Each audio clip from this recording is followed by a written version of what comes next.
na utavunja muhuri huu wa pili kwa ajili yetu. Na kama vile mtunga mashairi alivyosema, angetaka kutazama ng'ambo ya pazia la wakati, na hiyo ndiyo shauku yetu Bwana, ni kunini tu, kutazama tu ng'ambo na kuona kile kilichoko huko mbele. Nasi tunaomba ya kwamba yule mwanakondoo ambaye amechinjwa atakuja kati yetu sasa na kuvunja muhuri huu na kutufunulia sisi huo mambo tunayohitaji kuona. Kama kuna wengine hapa Bwana ambao hawajaingia katika ushirika huu mkuu katika Kristo, tunaomba ya kwamba usiku huu ya kwamba watafanya uamuzi huo wa milele, wajazwe na Roho wa Mungu. Kama kuna yeyote aliye mgonjwa Baba, tunaomba ya kwamba utawaponya. Kuna vitambaa vingi vilivyowekwa hapa ambavyo nimeviwekea mikono yangu kwa ukumbusho wa Biblia wa Mtakatifu Paulo, ambapo walichukua toka mwilini mwake vitambaa na aproni, pepo wachafu wakawaacha watu nao wakaponywa. Tunaona kuja kwa Bwana kunakokaribia. Tunajua ya kwamba wakati unakaribia. Mambo haya yamerudi tena kanisani baada ya miaka 1900. Sasa tunaomba Baba ya kwamba utatupa mambo haya tunayokuomba. Mtie nguvu mtumishi wako na wasaidia watumishi wako kila mahali Bwana, na hasa sisi tuliokusanyika hapa usiku huu ili tuweze kulipokea neno. Tunaomba katika jina la Yesu, amina.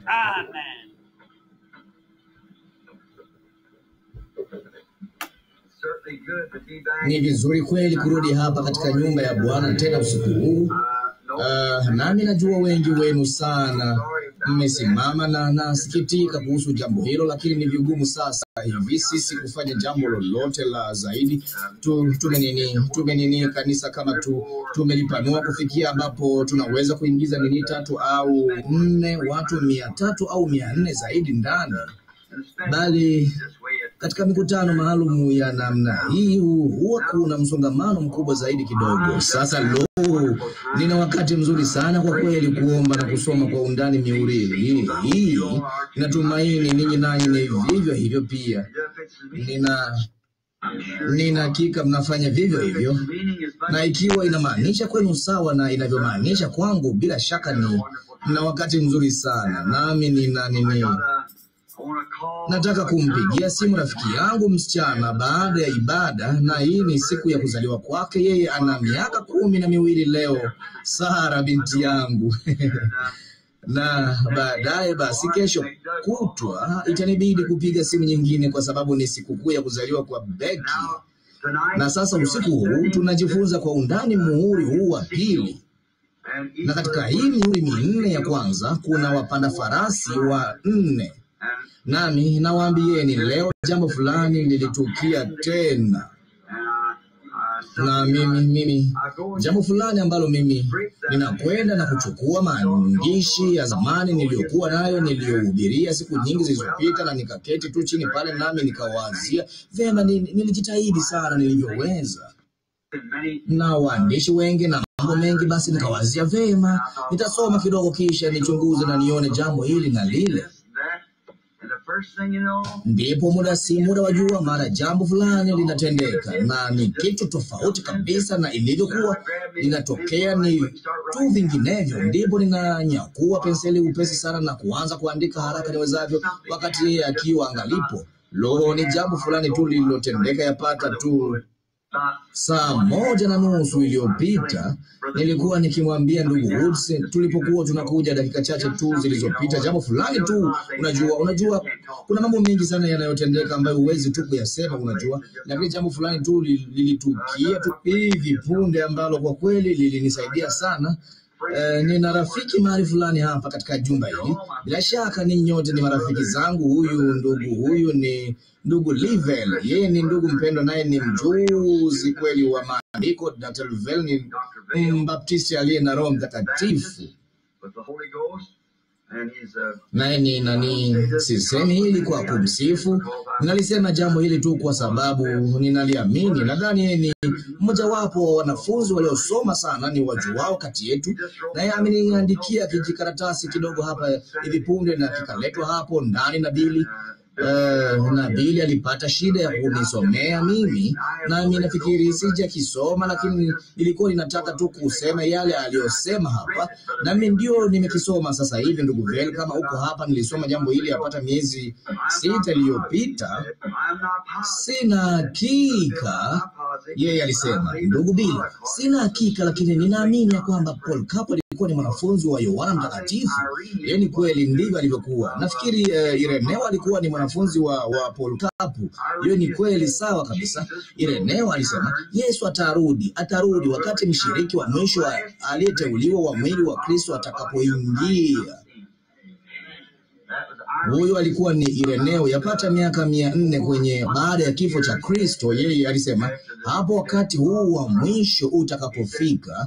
Sasa hiyo ni katika kabla ya lile baraza la Nikea. Enyi watu mlio hapa mnaosoma kujifunza maandiko na kujifunza nini, na maanisha kujifunza historia ya Biblia, mnaona ya kwamba katika nini la lile baraza lililotangulia Nikea, nami nafikiri ni kitabu cha kwanza ama cha pili, mtalipata humo. Na sasa yeye aliona jambo hilo miaka kadhaa iliyopita, hata akasema hapo yule wa mwisho aliyeteuliwa. Watu wanadhani ya kwamba uteuzi ni jambo ambalo ni jambo ambalo limebuniwa tu hapa hivi majuzi. Jamani, hilo ni moja ya mafundisho ya zamani sana tulionayo, kuteuliwa na kuitwa. Na kwa hiyo Ireneo, bila shaka wale wanafunzi halisi wa maandiko daima waliamini katika kuteuliwa.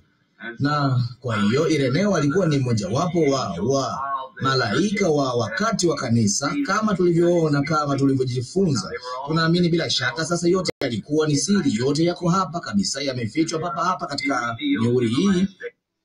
Mnaona? Nazo zinapaswa kufunuliwa katika siku ya mwisho, jinsi walivyoanza na Paulo na Ireneo na Martin na kadhalika, wakaendelea na wameendelea mpaka wakati wa mwisho. Na sasa tunatumaini sasa ya kwamba Bwana atatubariki katika jitihada zetu usiku wa leo. Sasa tumekuwa muhuri wa kwanza. Kweli niliufurahia huo muhuri wa kwanza, zile baraka zilizoambatana nao kwangu mimi. Na sasa sitaki kuwaweka kwa muda mrefu sana, lakini mnaona nitaondoka sasa tena katika masiku machache, na baada ya haya kwisha, nasi hatuna budi kuvumilia kwa muda kidogo. Nami nafurahia ninamwona ndugu Juno Jackson amesimama pale. Nami nilidhani nilimwona ndugu Rado muda mchache uliopita hapa mahali fulani, na hao ndugu, hayo ni makanisa washiriki wenzetu na ambayo yamehudhuria na mengineyo. Hakika tunalifurahia jambo hilo, na ninamwona ndugu Hupa, ninaamini amesimama karibu na ukuta pale kutoka utika kanisa liloko kule, na bila shaka tunathamini ushirikiano wenu wote mzuri katika jambo hili. Sasa jana jioni, kama daima tunavyopendelea katika kufundisha juu ya ile mihuri, tunaifundisha kwa njia ile mtu unayofanya juu ya zile nyakati za kanisa. Na wakati tulipomaliza kufundisha juu ya wakati wa kanisa, wakati wa mwisho, tulipozichora hapa mimbarani, ubaoni, ni wangapi wanaokumbuka yaliyotukia? Yeye alishuka moja kwa moja, kaenda moja kwa moja kule nyuma ukutani katika nuru, na kuzichora mwenyewe moja kwa moja pale ukutani mbele yetu sote. Malaika wa Bwana alisimama papa hapa mbele ya watu 100 kadha. Na sasa yeye anafanya jambo fulani la kimbinguni kweli kweli sasa pia, na kwa hiyo tunatarajia tu mambo makuu. Hatujui, unapenda kungojea tu hayo matarajio makubwa. Hatujui tu litakalotukia tena. Unajua, una nini tu, unangojea tu. Jinsi Mungu alivyo mkuu kwetu na jinsi alivyo wa ajabu, tunamfurahia sana. Sasa aya ya kwanza na ya pili nitaisoma kuweka msingi kidogo kwa namna fulani, kisha tutachukua aya ya 3 na ya 4 kwa ajili ya muhuri wa pili, alafu aya ya 5 na ya 6 ni muhuri wa 3, na ya 7 na 8 ni ile aya 2 kwa kila mpanda farasi. Na sasa nawatakeni mwangalie jinsi jamaa hawa kuhusu farasi huyu wa kijivu. Labda huyu hapa anakuja, anaendelea tu kubadilika anapoendelea mbele, na ndipo ule muhuri mkuu, muhuri wa mwisho kufunguliwa, Mungu akipenda, Jumapili ijayo usiku, ambapo jambo hilo lilipotukia. Kulikuwa tu na nini? Jambo pekee lililotukia ilikuwa ni kimya mbinguni kwa muda wa nusu saa. Mungu atusaidie. Sasa nitasoma aya ya 3 sasa. Na alipoifungua muhuri ya pili, nikamsikia yule mwenye uhai wa pili akisema, njoo uone. Akatoka farasi mwingine, aya ya 4, mwekundu sana, na yeye aliyempanda alipewa kuiondoa amani katika nchi, ili watu wauane, naye akapewa upanga mkubwa. Sasa jambo la siri sasa, wakati yule mwenye uhai alipomwambia Yohana, hebu njoo tu uone, naye hakuona ilikuwa ni kitu gani. Aliona mfano tu, na mfano huo, sababu ya huo mfano alisema njoo uone, lakini aliona mfano ambao alikuwa auonyeshe kwa kanisa katika njia ambayo wao wangengoja mpaka itakapofikia kwenye wakati wa mwisho, na ndipo muhuri huo ungefunguliwa. Sasa kila mtu anaelewa na hilo. Sasa mnaona ile mihuri itafunguliwa. Basi hivi ninyi hamna furaha kuishi katika siku hii? Hilo mnaona, si hilo tu enyi wapendwa, lakini daima kumbukeni sasa Jumapili iliyopita asubuhi, katika ambalo jambo hilo lote liliwekewa msingi urahisi. Mnaona, rahisi, nyenyekevu, linatendeka kwa njia ambayo watu wanalipita tu na hata hawajui hilo linatukia. Na kumbukeni, tunakutazamia kule kuja kwa Bwana wakati wowote. Na wakati sisi nilitoa tamshi ya kwamba labda mimi kunyakuliwa kutakuwa jinsi hiyo hiyo, kutapita kupite, na hakuna mtu atakayejua habari zake. Kutatukia tu namna hiyo. Unaona, na kwa kawaida, rudi tu nyuma upitie kwenye Biblia na uangalie jinsi linavyotukia namna hiyo. Unaona, hata jambo kubwa kama kule kuja kwa Bwana Yesu, hakuna mtu aliyejua lolote juu yake. Wao walidhania huyo mwenda wazimu, mtu fulani. Makanisa alisema ni mshupavu tu wa dini. Sisi yeye kweli ana kichaa, yasema yeye ni mwenda wazimu. Tunajua wewe ni mwenda wazimu. Mwenda wazimu maana yake ni kichaa. Tunajua una pepo na amekutia kichaa. Nao ati unajaribu kutufundisha sisi, wakati wewe ulizaliwa huko mitaani isivyo halali. Sisi wewe ulizaliwa katika uasherati. Ati unajaribu kuwafundisha watu kama sisi, makuhani na kadhalika, hekalu. Vema jamani, huko kulikuwa ni kuwatukana. Yohana alipokuja alikuwa amenenewa habari zake kote kote katika miaka mingi iliyopita, tangu Isaya mpaka Malaki. Hiyo ni miaka 1200 ama miaka 712 aliyokuwa ameshaonwa na manabii akija. Kila mtu alikuwa akimtazamia aje, akilitarajia jambo hilo wakati wowote. Lakini jinsi alivyokuja yeye, alihubiri na kutimiza huduma yake, kisha kaenda utukufuni. Wala hata mitume hawakujua jambo hilo, kwa maana wao walimuuliza, walisema, sasa kama mwana wa Adamu anaenda Yerusalemu, mambo haya yote ya yeye kutolewa dhabihu? Wakasema, mbona maandiko husema ya kwamba Elia hana budi kuja kwanza? Yesu akasema, amekwisha kuja tayari, wala hamkutambua hilo. Naye alifanya sawasawa na maandiko yalivyosema atafanya, nao walimfanyia sawasawa na yale aliyoandikiwa. Unaona, nao hawakuweza kufahamu hayo. Yeye akasema ilikuwa ni Yohana, na ndipo unaona, wao wakazinduka katika jambo hilo wao. Na wakati hatimaye baada ya mambo yote yeye aliyokuwa amefanya na ishara alizoonyesha, na hata alikuwa amewaita, akasema, ni nani kati yenu awezaye kunihukumu kwamba mimi nina dhambi kutokuamini?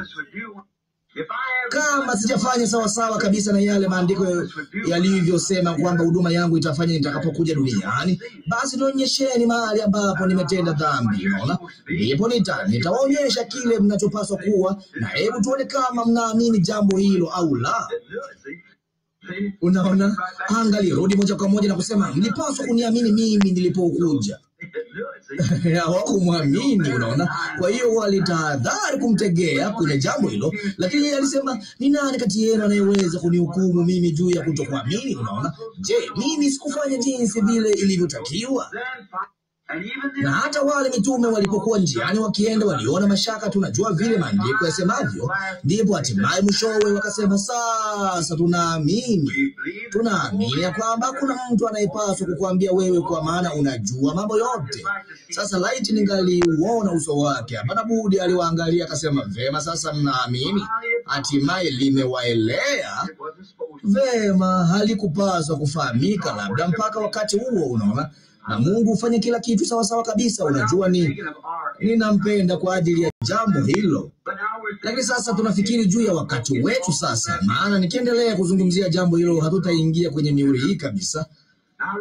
Na sasa kumbukeni, ninapata maombi mengi ya kuwaombea wagonjwa, na ninaombea wakati wote, kila ombi ninalopata, na kwa ajili ya vitambaa na kadhalika. Na kama tunaweza kumaliza mihuri hii mpaka ule muhuri wa mwisho Jumapili asubuhi, kama ilikuwa ni mapenzi ya Bwana, tungetaka kuwa na ibada ya mtindo wa kale ya uponyaji hapa, wajua, ambapo unachukua tu asubuhi nzima kuwaombea wagonjwa. Nami nina hakika kabisa utakuwa ni mkutano wa ajabu wa uponyaji, unaona. Ninajisikia tu namna hiyo, unaona. Na kwa hiyo si wa ajabu, lakini huenda ukawa ajabu kidogo kwa baadhi ya watu fulani, unaona ninalomaanisha. Sasa jinsi neema ya Mungu ilivyokuwa kutufunulia sisi siri zake katika siku hii. Sasa sote tutaamini ya kwamba tunaishi katika siku ya mwisho. Tunaamini jambo hilo, na kumbukeni, zile siri zilikuwa zifunuliwe katika siku ya mwisho. Na yeye hufunua neno lake namna gani? Siri zake. Biblia ilisema, mngetaka kusoma mahali yeye anaposema jambo hilo, hebu na tufungue tu tuone jinsi yeye anavyofunua siri zake. Sasa nataka msome Amosi. Fungueni kitabu cha Amosi, nami nataka msome katika sura ya 3 ya Amosi na aya ya 7. Vema. Nitasoma aya ya 6 pia. Je, tarumbeta iliye mjini na watu wasiogope? Mji utapatikana hali mbaya asiyoileta Bwana? Hakika Bwana hatafanya neno lolote bila kuwafunulia watumishi wake manabii siri zake. Sasa katika siku za mwisho sisi tuna imebashiriwa kwetu ya kwamba atainuka na nabii. Sasa tunajua ya kwamba tumekuwa na wa kila aina. Sasa ninatambua baada ya kuangalia kila mahali usiku wa leo, ninazungumza hapa ambapo wasomi wameketi, nami ningetaka mnielewe, nanyi mnatambua kanda hizi zinapelekwa kote ulimwenguni, unaona, karibu tu ulimwengu mzima. Nami singewataka kwa njia yoyote mfikiri ya kwamba ninajaribu kuingiza namna fulani ya madhehebu ya mablanketi ya Eliya ama majoo yake na vitu hivyo vyote. Tumekuwa navyo vingi sana, lakini mnajua vitu hivyo vyote ni utangulizi tu wa kile kilicho halisi kitakachokuja kusudi viwapoteze watu. Je, mlipata kujua tulikuwa na viongozi wa uongo walioinuka, masihi wa uongo kabla ya kuja kwa Kristo? Je, si yule mwalimu wa siku zile, yule mwalimu hodari sana Gamalieli, wakati lile swali lilipozuka juu ya kuwapiga watu hawa na kadhalika, alisema, wacheni, kama inatoka kwa Mungu, mbona mtajikuta mnapigana na Mungu? Lakini kama si la Mungu, akasema, je, si paliinuka mtu si muda mrefu umepita na kuwapeleka watu 400 jangwani na kadhalika? Mambo hayo tunayo. Ilikuwa ni nini? Yote yakitangulia jambo lililo halisi wakati litakapokuja. Sasa unaona, shetani huwainua hao. Angalia ujanja wa jamaa huyu tunayenena habari zake hapa, shetani, ambapo tunamfunua papa hapa, tukimvua tu nguo kwa maandiko na kukuwezesha uone yeye ni nani. Hilo ndilo linalopaswa kufanyika.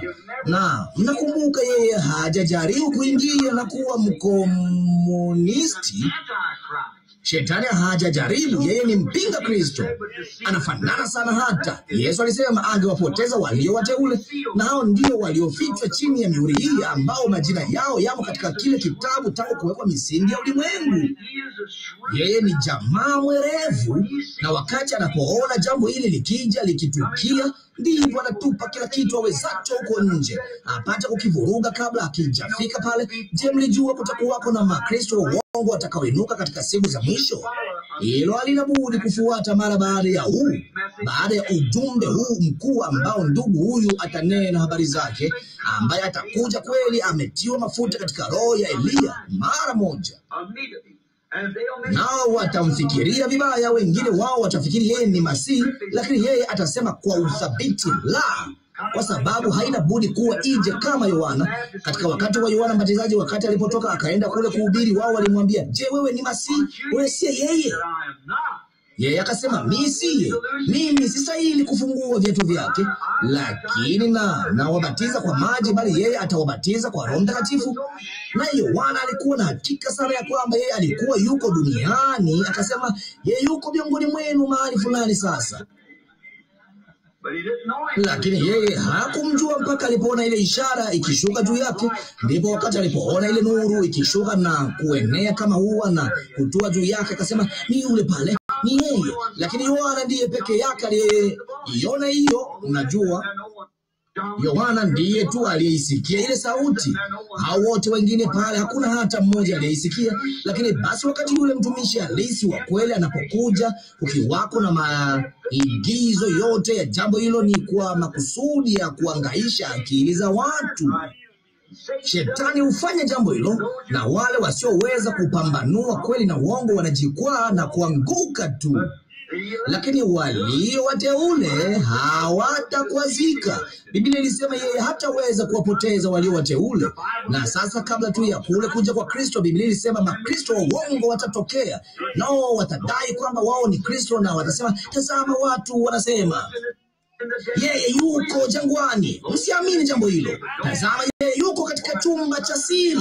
Msiamini jambo hilo. Kwa maana kama vile jua liangazavyo toka mashariki hadi magharibi, ndivyo kuja kwa Mwana wa Adamu kutakavyokuwa. Unaona? Naam, yeye atatokea, nalo litakuwa ni jambo la dunia nzima. Na sasa jambo hilo litanini? Sasa bila shaka wakati watakapogundua kwamba jambo fulani limetukia, unaona, basi wao watanini? Sasa kumbuka, jambo hilo litatukia mara baada ya kanisa kwenda nyumbani baada ya kunyakuliwa. Sasa kutakuwako na maigizo ya uongo siku zote. Nasi hatutaki kuhusika na jambo lolote kama hilo la Bwana. Nami naamini wakati mtu huyu atakapokuja, huyu ambaye ametabiriwa kuja, inaonyesha jambo hilo tu kwa maandiko peke yake, ya kwamba mtu huyu hana budi kuwa ni nabii. Hakika atakuwa ni nabii na ufunuo wa Mungu, kwa sababu Mungu, neno la Bwana huwajia manabii wake. Hiyo ni kweli kabisa. Hiyo ni, na Mungu hawezi kubadilika. Unaona, kama angekuwa na utaratibu bora zaidi, yeye angeliutumia, lakini yeye alichagua utaratibu bora zaidi ya wote hapo mwanzo. Ni kama tu yeye angeweza kuchagua jua lihubiri Injili, angeweza kuchagua mwezi, angeweza kuchagua tu upepo, lakini alimchagua mwanadamu. Na yeye kama hajachagua vikundi, watu binafsi. Unaona, wala haiwezekani kuwepo na manabii wakubwa wawili duniani kwa wakati mmoja. Unaona, kila mtu yuko tofauti, ameumbwa tofauti. Kama Mungu angeweza kumpata mtu mmoja, huyo ndiye tu yeye anayehitaji kumpata moja kwa moja mkononi mwake. Anaweza kufanya anayotaka. Inabidi tu apate mmoja. Katika siku za Nuhu, siku za Eliya, siku za Musa, wengi waliinuka wakati wa Musa. Unajua jinsi walivyofanya, na walitaka kusema, vema, wewe siye aliye mtakatifu pekee katika kundi hilo, na Dathani na Kora. Na Mungu akasema, hebu jitenge tu, nitaifungua tu ardhi na kuwameza. Unaona, na kwa hiyo, na ndipo watu wakaanza kulalamika, akasema, nitaondolea mbali kitu hicho chote. Na ndipo Musa hapo akachukua mahali pa Kristo, basi kujitupa katika pengo na kusema, usifanye hivyo Bwana. Unaona, na bila shaka yeye, baada ya yeye kumchagua Musa, kufanya jambo hili. Yeye hakumjilia Musa sababu alikuwa akipachukua mahali pa Kristo wakati huo. Ilikuwa ni Kristo ndani ya Musa, kweli kabisa. Sasa tuna furaha sana siku hizi ya kwamba Mungu anajifunua kwetu. Nami ninaamini ya kwamba ile siku iliyokuu ndiyo kwanza inaanza kupambazuka, kuchomoza. Vimulimuli vinaanza kumemetesha. Ndege wa paradiso wameanza kuimba katika moyo wa watakatifu. Wao wanajua hilo haliko mbali. Sasa jambo fulani litatukia, halina budi kutukia tu. Kwa hiyo kama yeye hatendi lolote, sasa maandiko yote yana pumzi ya Mungu. Maandiko hayana budi kuwa ni kweli tupu kabisa. Hakuna njia ya kuliepuka hilo. Hapo ndipo sikubaliani na rafiki zetu kanisa Katoliki. Ninaamini ya kwamba hayakuandikwa na watu wa kawaida tu. Ninaamini waliongozwa na Roho Mtakatifu, na mambo haya yote madogo ambayo yameongezwa wamejaribu kuongezea juu yake. Je, umepata kuona katika kule kutatuliwa, yote yalitupiliwa mbali, na maandiko haya halisi ya kweli yanaingiana vizuri sana moja kwa lingine mpaka hayaitilafiani ndani yake. Hakuna. Nionyeshe kitabu kimoja ambacho kinaweza kuandika kifungu kimoja angalau bila ya kujipinga chenyewe, ama kuandika aya moja ama mbili. Na Biblia haijipingi yenyewe mahali popote. Nimesoma ambapo wale wakinzani wa kale wakisema hivyo, lakini nimemsai kwa muda mrefu anionyeshe ni mahali gani. Hakuna mahali hapo humu. Ni kwa sababu tu akili ya mwanadamu imechanganyikiwa. Mungu hachanganyikiwi. Yeye anajua analofanya, anajua. Angalia, kama Mungu atahukumu ulimwengu kwa kanisa kama alisemavyo kanisa Katoliki, vema, basi kanisa hilo ni lipi? Angalieni tu makanisa tulionayo. Tuna 900 na kitu madhehebu mbalimbali ya makanisa. Sasa vipi? Moja linafundisha hivi na lingine vile. Ni mchafuko wa jinsi gani? Basi mtu yeyote anafanya tu lolote wanalotaka kufanya, mnaendelea. Hata hivyo, Mungu hana budi kuwa na kipimo fulani, na hicho ni neno lake. Nikinena si kuwadharau wa Katoliki sasa, maana wa Protestanti wako makosani vivyo hivyo. Lakini nilipokuwa nikizungumza na kasisi fulani, alisema, Bwana Branham akasema Mungu yuko katika kanisa lake. Nikasema, Bwana, Mungu yuko katika neno lake, naye ni neno. Naam Bwana. Akasema, vema, yeye yuko katika kanisa, haliwezi kukosea. Nikasema, yeye hasemi hivyo, lakini amesema neno haliwezi kukosea. Akasema, vema, tulikuwa tunafundisha ubatizo huo namna hiyo na kadhalika. Nikasema, lini? Kasema, huko nyuma katika siku za mwanzoni. Nikasema, je, unakubali hilo kuwa ni kanisa Katoliki? Akasema, naam. Nikasema, basi mimi ni Mkatoliki wa mtindo wa kale. Ninaamini ile njia ya mtindo wa kale. Ninyi watu siku hizi mmelivuruga kabisa, wala ni vigumu kupata chochote ninachofundisha kutoka katika maandiko. Kuombewa na wanawake pamoja na wafu na mambo haya mengine yote, na jamani, hakuna chakula, nyama na sijui nini tena, unaona. Nikasema, nionyeshe hayo katika maandiko. Anasema, si lazima yawemo humo, mradi tu kanisa linasema hivyo, ndio hivyo. Hajalishi hayo yaseme nini, kanisa ndilo lenye sauti. Nikasema, Biblia ilisema ya kwamba mtu yeyote atakayeongeza neno moja kwake ama kuondoa moja, ataondolewa sehemu yake katika kitabu cha uzima. Kwa hiyo ni neno, ninaamini neno. Sasa na basi, kama Amosi ikisema na maandiko mengine yanayoambatana nayo ya kwamba kama nanyi mnakumbuka juu ya jambo hili, tunagusia tu mambo yake muhimu. Ni nini tu jamani, kama ninapoingia kwenye chumba kile pale na ule upako unakuja, kama ningaliweza kuandika yale ambayo yale yote yanayoendelea, ningekaa hapa kwa miezi 3 kwenye mmoja wa mihuri hii. Kwa hiyo ninagusia tu sehemu na kuliacha yale tu yanayoonekana kana kwamba hayawezi kuwasonga watu roho, lakini hata hivyo si sana kuwaudhi, bali ili kwamba tu nikiamini lingekoleza kitu hicho. Mnajua ninalomaanisha. Sasa angalia hili sasa, kama Mungu hafanyi lolote, alisema Amosi, mpaka kwanza awafunulie watumishi wake manabii. Halafu tunaona yale yeye anayofanya. Lazima iwe kwamba yeye anajitayarisha kufanya jambo fulani, yale yeye anayoyafunua sasa. Mungu yuko karibu kuja jukwaani katika hukumu. Ninaamini yuko karibu kufanya jambo fulani. Na jambo moja tena linaloshuhudia kweli, tuko katika siku za mwisho. Tuko katika mwisho wa wakati wa kanisa la Laodikia sasa. Kwa kuwa mambo haya yalikuwa yafunuliwe tu kwenye siku ya mwisho. Sasa hebu wazia tu jambo hilo sasa. Hebu tujaribu kuyaingiza yale tunayoamini kwamba Roho Mtakatifu angetutaka tujue. Sasa kumbukeni, hakuna lolote linaloweza kufunuliwa. Mungu hatafanya neno lolote hata kidogo mpaka kwanza alifunue kwa watumishi wake manabii.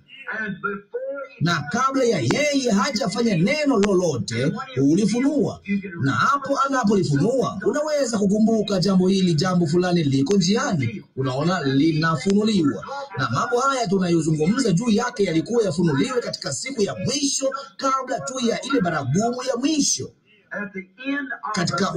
Katika mwisho wa ujumbe wa wakati wa mwisho wa kanisa. Hiyo ni kweli. Kama unataka kusoma jambo hilo sasa, unaweza kufungua. Wewe niliwarejesha wakati huu jana usiku mara 3, Ufunuo 11:7. Unaona? Na katika siku za kupiga baragumu ya ujumbe wa malaika wa 7, siri ya Mungu itafunuliwa na kumalizika. Na kuna jambo moja tu lililosalia. Wakati kitabu hiki chenye muhuri 7 kitakapokwisha kufunguliwa, basi siri yote ya Mungu. Mbona tumeingilia kuichunguza hiyo kwa miaka mingi na kulingana na maandiko? Basi sisi hapakuwapo na njia ya kuifahamu mpaka siku ya leo, kwa sababu ilikuwa imefichwa. Tumeona mfano wake, jinsi lilivyoonyeshwa kwa mfano, bali haingeweza kufunuliwa kwa usahihi mpaka siku ya mwisho. Unaona? Sasa basi hatuna budi kuwa hapo kwenye wakati wa mwisho. Sasa kumbukeni, msisahau sasa ya kwamba yeye hafanyi lolote mpaka awafunulie. Wala msisahau pia ya kwamba yeye hufanya jambo hilo katika njia iliyo rahisi, hivi kwamba wenye elimu na wenye maarifa wanalikosa.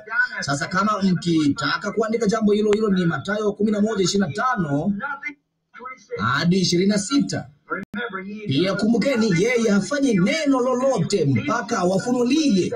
Naye hulifunua kwa jinsi ambavyo kwamba watu wenye akili, wenye elimu linawapita. Kumbukeni, kitu ulimwengu ulichotamani ilikuwa ni maarifa badala ya neno, wakati dhambi ya kwanza ilipofanya ilichofanya.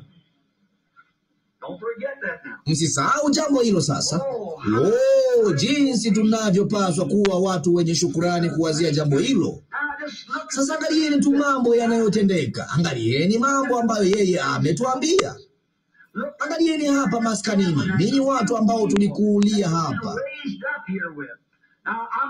Sasa nitawaomba wanaorekodi nini, vema, endeleeni, yanaseni. Lakini angalieni, nitasema tu jambo hili kwa watu wa hapa maskanini, ninyi ambao mmekuwa hapa. Ninamwagiza yeyote wenu katika jina la Bwana Yesu kunyooshea kidole chako jambo mojawapo kati ya mamia ya mambo ambayo yamesemwa kabla hayajatimia, na mseme hayakutimia. Niambieni wakati mmoja ya kwamba hapa jukwani, huko nje, popote pale ilipokuwa, ambapo yeye aliwahi kunena jambo lolote ambalo halikutimia vivyo hivyo kikamilifu kabisa.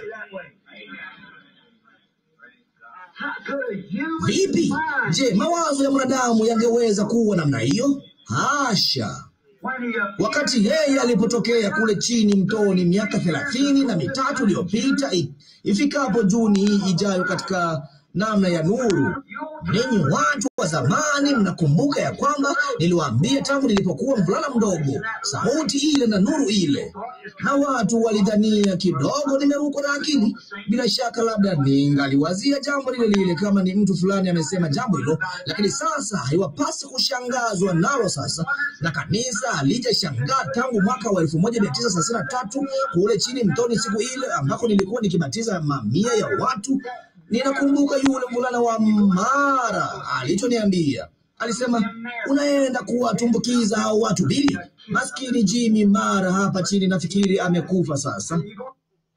Nafikiri aliuawa mahali fulani huko, mwanamke fulani alimpiga risasi, lakini yeye aliniuliza, unaenda zako kuwatumbukiza watu hao majini? Nikasema, la Bwana, ninaenda kuwabatiza katika jina la Bwana wetu Yesu Kristo. Na kulikuwa na mwanamke aliyekuwa akienda pamoja na kundi hilo, akamwambia mwanamke mwingine, akasema, akatoa tamshi kitu fulani juu ya jambo hilo. Akasema, vema, nisingejali kutumbukizwa. Akasema, hilo ni sawa, sijali mimi. Nikasema, rudi na ukatubu. Ustahili kubatizwa katika jina la Yesu Kristo. Unaona, hili si jambo la kuchezea, ni injili ya Kristo iliyofunuliwa kwa agizo. Neno ni nini tu? Sasa kama unasema upuuzi na ujinga, ungeliweza kuliweka mahali pengine, lakini kumbuka, imeahidiwa katika neno ya kwamba jambo hili lingetukia, na vile vile hasa ingelikuwa, na ndilo hili hapa. Ndipo chini kule siku hiyo, wakati walipokuwa wamesimama kando ya mto, na malaika wa Bwana ambaye niliwaambia ya kwamba ilionekana kama nyota ama kitu fulani kwa mbali, kisha akakaribia, na nikawaambia jinsi ile nuru ya zumaridi ilivyoonekana, na ikawa hiyo hapo inakuja moja kwa moja hapo mtoni nilipokuwa nikibatiza, ambapo wafanyabiashara hapa jijini walisema, hiyo ilikuwa na maana gani? Nakasema, hiyo haikuwa ni kwa ajili yangu, hiyo ilikuwa ni kwa ajili yenu. Mimi ninaamini, unaona, hiyo ilikuwa ni kwa ajili yenu, kwamba Mungu alifanya jambo hilo kuwajulisha kwamba ninawaambia yaliyo kweli. Kwa vile nilikuwa ninaonekana ni mtoto kivulana, na nikiwa na umri wa miaka kama 21, wao hawangeweza kuamini jambo hilo, unaona, kwa sababu ni jambo la kiwango cha juu sana kwa mtoto mdogo. Halafu nilikuwa nikifikiria, ndugu Robertson hapa, mmoja wa wadhamini wetu, nilimuona hapa dakika chache zilizopita, alikuwa akiniambia juzi kuhusu tulipokuwa Houston, wakati ile picha pale ilipopigwa mnayoiona, na mimi nilikuwa kwenye yale mahojiano.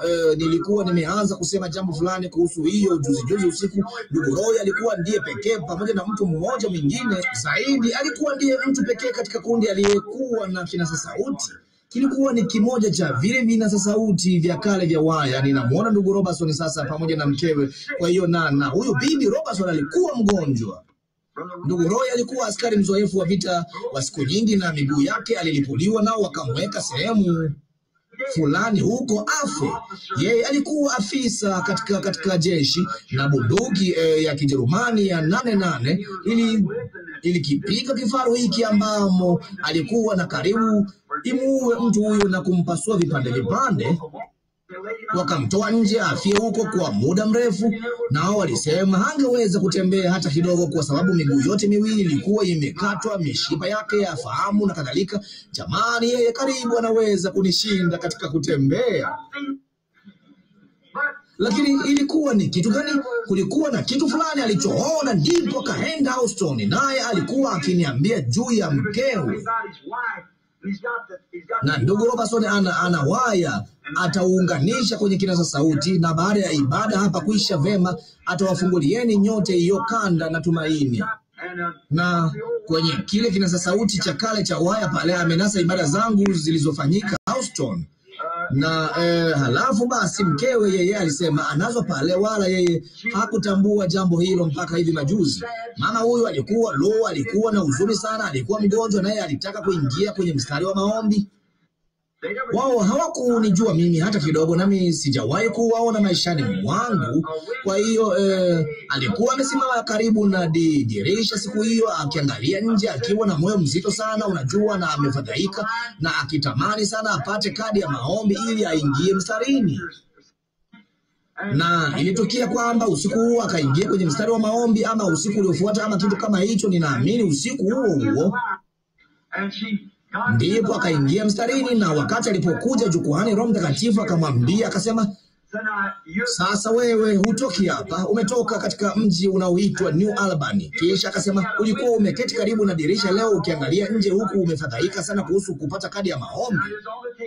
Hayo hapo kwenye kanda miaka mingi iliyopita. Na ndipo wakati mkutano ulipokuwa unaanza, wakati Roho Mtakatifu alipokuwa pale, huo ulikuwa ndio mkutano wa kwanza. Tulikuwa tu na watu kama 3,000, ndipo tukafikia kwenye 8,000, halafu ikaendelea ikafika kwenye kama 30,000. Kwa hiyo basi, katika nilipokuwa nikizungumza kwenye mmoja wa mikutano ya kwanza kabisa, nikasema sijui ni kwa nini ninasema jambo hili sasa, yako kwenye kanda, lakini huu utakuwa mmoja wa nyakati zilizo muhimu sana maishani mwangu. Jambo fulani litatukia katika mkutano huu ambalo litakuwa kubwa sana kuliko lile ambalo mtu yeyote ameshawahi kuona huko nyuma. Na ilikuwa tu yapata siku 8 ama 9, siku 10 baada ya jambo hilo, wakati malaika wa Bwana alipotokea mbele ya watu kama 30,000 na akashuka na picha ikapigwa. Ndiyo ile iliyoko kule sasa hivi, ambayo imeakimilishwa huko Washington DC, kama kiumbe chenye uhai pekee cha kimbinguni kilichopata kupigwa picha ulimwenguni. Ndipo nilizungumzia juu ya mwajua kusema ya kwamba wakati mwingine chini ya upambanuzi nasema mtu fulani ametiwa uvuli wa mauti, kuna kifuniko cheusi cha uvuli, watu fulani wanakaribia kufa. Alafu hapa katika Pines ya Mashariki ama Pines ya Kusini, ninaamini ndio huko, wakati nilipokuwa tu kule kwenye mkutano wa mwisho, mama mmoja, msichana ameketi pale na kitu fulani kikamwambia piga picha ya jambo hilo upesi sana. Wakati nilipokuwa nikizungumza na mama mmoja, na hapo ikatokea, nafikiri itakuwa kwenye ubao wa matangazo, imekuwa hapo kwa muda kidogo wa kutosha, kuna hicho kivuli cheusi kinachoning'inia juu ya bibi huyo. Mwanamke huyo akapiga picha nyingine mara tu Roho Mtakatifu alipotangaza jambo hilo, kilikuwa kimeondoka. Kasema, utapona, Bwana amekuponya, kansa imeondoka. Na basi hivyo ndivyo ilivyokuwa, naye aliponywa. Unaona haya? Basi unaona, inaonyesha tu ya kwamba Mungu anajua ni saa ngapi ya mchana. Sisi hatujui, inatupasa tu kumtii. Sasa tunaweza kuendelea tu kuzungumza, lakini hebu na tuende chini hapa sasa kwa dakika moja tu na tuguse muhuri huu wa nyuma, ili kwamba tuweze kuunganisha huu pamoja na. Sasa ni marudio tu kwa muda kidogo, ule mwingine, muhuri wa kwanza. Tunaona katika kule kuvunjwa kwa muhuri wa kwanza, shetani ana mtu maalum, mtu wa dini. Je, umewahi kumchunguza huyo mpanda farasi mweupe, ambaye wao ilikuwa ikidhaniwa ya kwamba huyo alikuwa lile kanisa la mwanzoni likipiga hatua? Lakini jamani, jambo hilo limefundishwa katika miaka mingi iliyopita, lakini lisingeweza kuwa hivyo. Angalia tu wakati hiyo mingine, wakati tutakapofungamanisha hiyo mingine pamoja, ndipo ulione lilivyo. Unaona? Sasa wala sijui vile hiyo mingine itakavyokuwa bado, lakini ninajua haina budi ije iingie na kupatana vizuri kabisa, kwa maana ni kweli. Hiyo ni serikali ya kidini ya Roma hasa. Hao watu wanaodhani kwamba Wayahudi ndio mpinga Kristo, kwa kweli wameenda nje ya mstari kwa maili milioni 1. Kama usifikiria kwamba Wayahudi ndio mpinga Kristo, macho yao yalipofushwa makusudi ili kwamba tupate njia ya kuingia, ikitupa sisi wakati wa kutubu.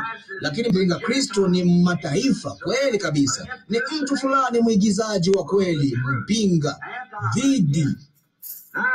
Sasa huyu mtu maalumu sana, jinsi alivyofanyika mtu mkuu, na hatimaye akatawazwa. Na halafu baada ya kutawazwa akavikwa taji, na sasa yeye baada ya hayo aliabudiwa badala ya Mungu. Sasa angalia, kabla ya jambo hilo kupata kutukia, ninataka kuwaulizeni jambo fulani. Huyo alikuwa ni nani? Ni kitu gani kilichokuwa juu ya Paulo katika Wathesalonike 2:3 kilichosema mtu huyu angekuja? Kwa nini mtu huyo akaangalia kupitia katika wakati mzima na kuona jambo hilo? Yeye alikuwa ni nabii wa Mungu. Hakika, kwa nini ilikuwa? Alisema Roho anena waziwazi ya kwamba nyakati za mwisho watu watajitenga na imani, nao wangesikiliza dini zidanganyazo. Unajua kudanganya ni nini? Roho idanganyayo kanisani, yaani mkasisi. Roho zidanganyazo za makasisi, matendo ya mashetani, unafiki kanisani, wakaidi, wenye kujivuna, elimu, unaona, werevu, wenye akili, wenye mfano wa utauwa. Wanaenda tu wanasema, vema, sisi ni Wakristo, yatupasa kwenda kanisani. Wenye mfano wa utauwa, lakini wakikana mafunuo, nguvu za kutenda kazi kwa Roho, hao nao ujiepushe nao. Unaona? Sasa angalia, yeye alisema, kwa maana katika hao wamo wale wajiingizao katika nyumba za watu na watawachukua mateka wanawake wajinga. Hiyo haimaanishi wanawake wenye Roho Mtakatifu. Wanawake wajinga waliochukuliwa na tamaa za namna nyingi. Tamaa za namna nyingi. Wao wanapenda tu kuingia katika kila kitu kidogo wanachoweza kuingia ndani yake, na kila namna ya mashirika na kuishi vyovyote wapendavyo, na bado tunaenda kanisani. Sisi ni watu wazuri tu kama mtu yeyote yule. Madansi, karamu, kukata nywele zao, kujipodoa, kuvaa chochote watakacho. Hata hivyo, sisi ni Wapentekoste.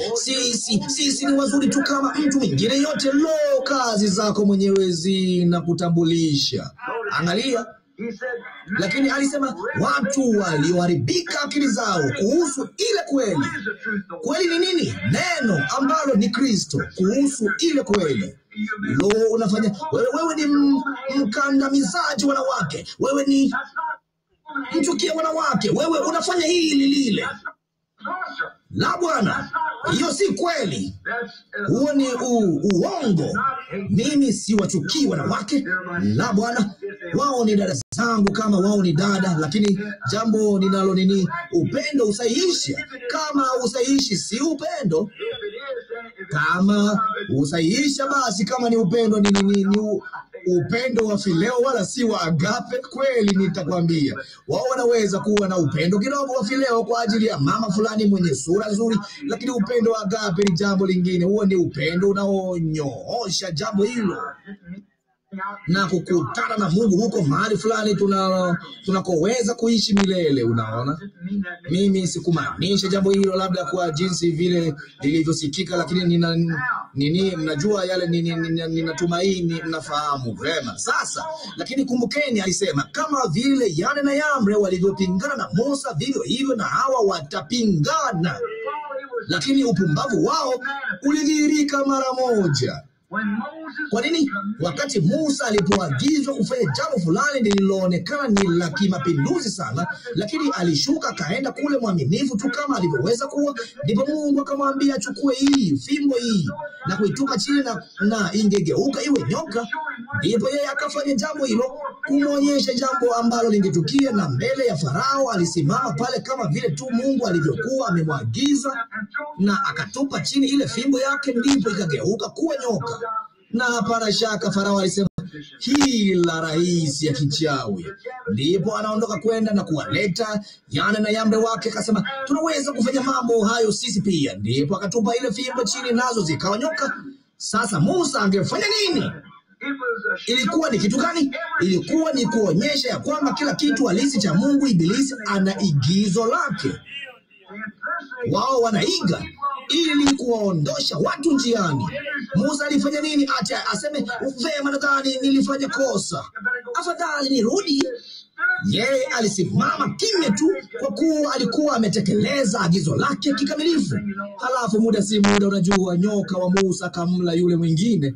Unaona, uliwahi kuwazia kilichompata huyo nyoka mwingine? alienda wapi? Musa aliitwaa ile fimbo akaondoka na akaenda nayo, alifanya miujiza nayo, na huyo nyoka alikuwa ndani ya fimbo hii nyingine. Unaona, hiyo ni ajabu, sivyo? Naam Bwana. Sasa mpinga Kristo anaonekana waziwazi kidogo kidogo. Nataka muone jambo hili sasa mnaposikia. Sasa kwa marafiki wangu wa Katoliki, hebu ketini tu kimya kwa dakika moja, na sasa na ndipo tutaona ambapo wa Protestanti mahali tulipo sisi sote. Unaona, angalia lile kanisa la kwanza, wakati kanisa Katoliki linaposema ya kwamba wao walikuwa ndio wa kwanza, kanisa la awali, wao wanasema kweli kabisa. Walikuwa wa kwanza, walianzia Pentekoste. Hapo ndipo kanisa Katoliki lilipoanzia. Sasa wakati mmoja ilikuwa ni vigumu kwangu kuamini jambo hilo mpaka niliposoma historia, nami nikaona kwamba ilikuwa ni kweli. Walianzia Pentekoste, lakini walianza kuondoka mahali walipokuwa. Nanyi unaona mahali walipo, na kama wa Pentekoste wakiondoka mahali walipo kwa kasi wanayoondoka nayo sasa, haitahitaji kwenda miaka 2000. Katika miaka 100 tangu sasa watakuwa mbali sana kuliko kanisa Katoliki lilivyo. Hiyo ni kweli. Lakini hebu angalia jinsi huyu mpanda farasi mweupe. Sasa hebu tuliwekee msingi jambo hili kidogo mpaka tutakapofikia muhuri huu. Sasa angalia, mpanda farasi mweupe wakati alipotoka yeye anatumika katika hatua 3. Ibilisi, kama nilivyowathibitishia usiku wa juzi, yuko katika utatu kama tu Mungu alivyo. Lakini ni Ibilisi yeye yule wakati wote katika hatua 3. Angalia hatua zake. Katika hatua ya kwanza yeye aliingia, Roho Mtakatifu alishuka na watu walikuwa na kila kitu shirika, na Roho wa Mungu alikuwa juu yao, na mitume wakaenda nyumba kwa nyumba wakimega mkate pamoja na watu, na kulikuwa na ishara kubwa na maajabu yaliyofanywa. Na halafu muda si muda, unajua, shetani alianza kusababisha kutokee manunguniko.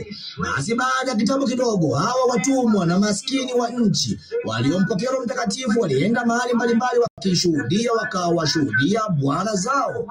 Na muda si muda kukaanza kuja kama vile makapteni wa jeshi na watu mbalimbali waheshimiwa wakaanza kuona ushujaa na miujiza na ishara ambazo watu hao walifanya. Kwa hiyo wakakubali Ukristo. Vema basi, unaona, wakati alipoukubali Ukristo na wakaenda kule mahali wanapokutana katika ukumbi mdogo uliochakaa wenye giza mchafu, na huku wakipiga makofi na kupiga makelele na kunena kwa lugha na kupata jumbe. Mbona yeye hangeweza kabisa kupeleka mambo hayo kwa mshirika mwenzake ama yeyote yule katika biashara yake? Yeye hangeamini jambo hilo kama vile ilivyokuwa. Asha. Kwa hiyo hana budi kulipamba. Kwa hiyo wakaanza kukutana na wakaanza kufikiria, sasa tutatengeneza kitu fulani tofauti kidogo. Na Yesu mara tu pale pale kwenye wakati wa kwanza wa kanisa, yeye aliwaambia katika sura ya 2 ya Ufunuo, hapa nina neno moja juu yenu kwa sababu ya matendo ya Wanikolai.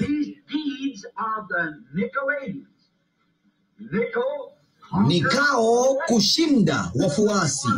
Kwa maneno mengine, wanataka kufanya badala ya kila mtu kuwa ndiye yeye, wanataka kumfanya mtu fulani mtakatifu. Walitaka kufanya namna fulani walitaka kulifananisha na upagani kule walikotoka, nao hatimaye wakafanya jambo hilo.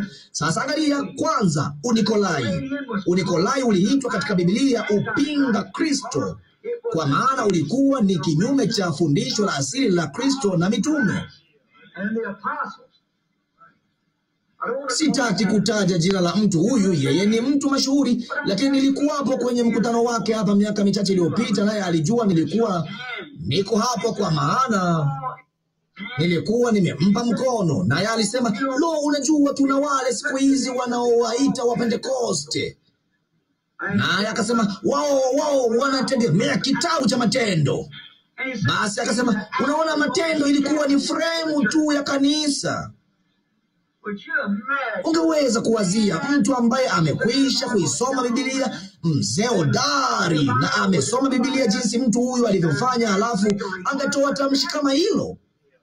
Ilisikika nini? Hata alisikiki kama ni Roho Mtakatifu. Vema, hayupaswi kuwa ni fremu popote pale, kwa sababu mtu yeyote aliye na ufahamu wa kawaida angejua ya kwamba matendo ya mitume hakikuwa ni matendo ya mitume, kilikuwa ni matendo ya Roho Mtakatifu ndani ya mitume.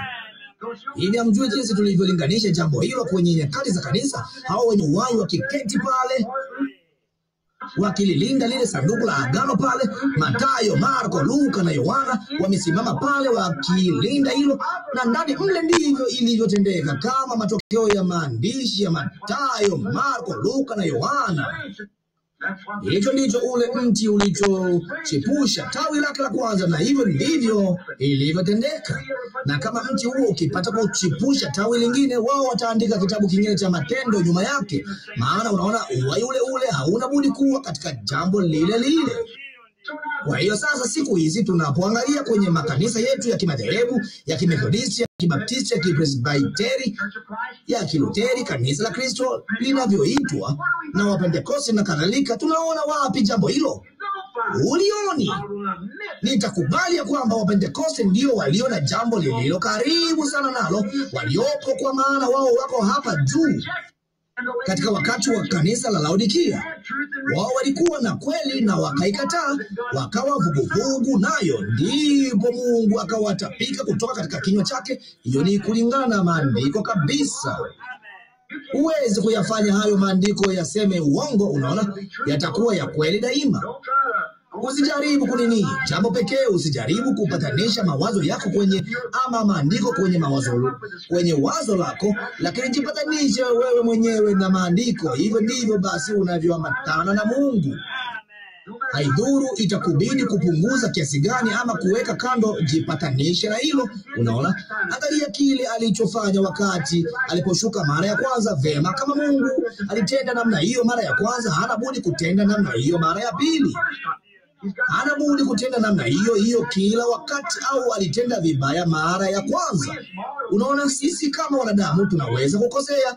Mungu hawezi.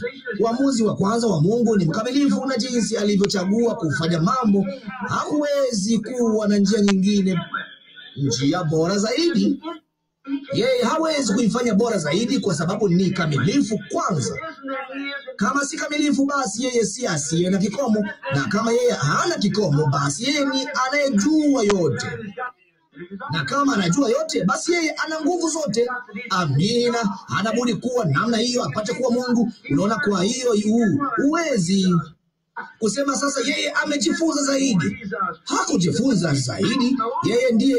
Yeye ndiye chemichemi yenyewe ya hekima yote. Unaona, hekima yetu hapa inatokana na Shetani. Tulirithi kutoka Edeni, mahali tulipobadilisha imani kwa maarifa. Hawa walifanya jambo hilo. Sasa kwanza, yeye aliitwa mpinga Kristo. Hatua ya pili, aliitwa nabii wa uongo, kwa maana roho huyo miongoni mwa watu alifanyika mwili. Nakumbuka yule mpanda farasi mweupe. Sasa hakuwa na taji wakati alipoanza, lakini baadaye yeye alipewa taji. Kwa nini? Alikuwa ni roho ya Unikolai kwanza, na baadaye akafanyika mwili katika mwanadamu, na alafu akavikwa taji, na akapokea kiti cha enzi na kuvikwa taji, na ndipo akatumika namna hiyo kwa muda mrefu, kama tutakavyoona tunaponini mihuri inapovunjwa. Na alafu tunaona baada ya muda huo mrefu Shetani alifukuzwa kutoka mbinguni, na ndipo akashuka kulingana na maandiko na kujitawaza mwenyewe. Wazia tu, akajifanyia kiti cha enzi mwenyewe katika mtu huyo, ndipo akawa mnyama. Naye alikuwa na mamlaka kuu sana, kama vile alivyofanya miujiza yote na kila kitu ambayo ama mauaji na vita vya umwagaji damu na kila kitu ambacho Rumi ingeweza kutunga. Vema, aliua kwa adhabu katili ya Kirumi. Nini tu, jinsi tungeweza kuyavunja baadhi ya maandiko hapa.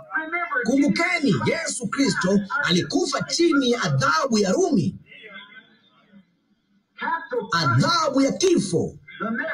Ujumbe nilionao moyoni mwangu kuhubiri hapa kwenye mkutano huu mwingine ujao kwenye Ijumaa Kuu alasiri unakabiliana na mambo matatu manne. Unaona hapo, wao wakamsulubisha yeye. Hapo mahali patakatifu sana pa kidini sana ulimwenguni palikuwa ni Yerusalemu.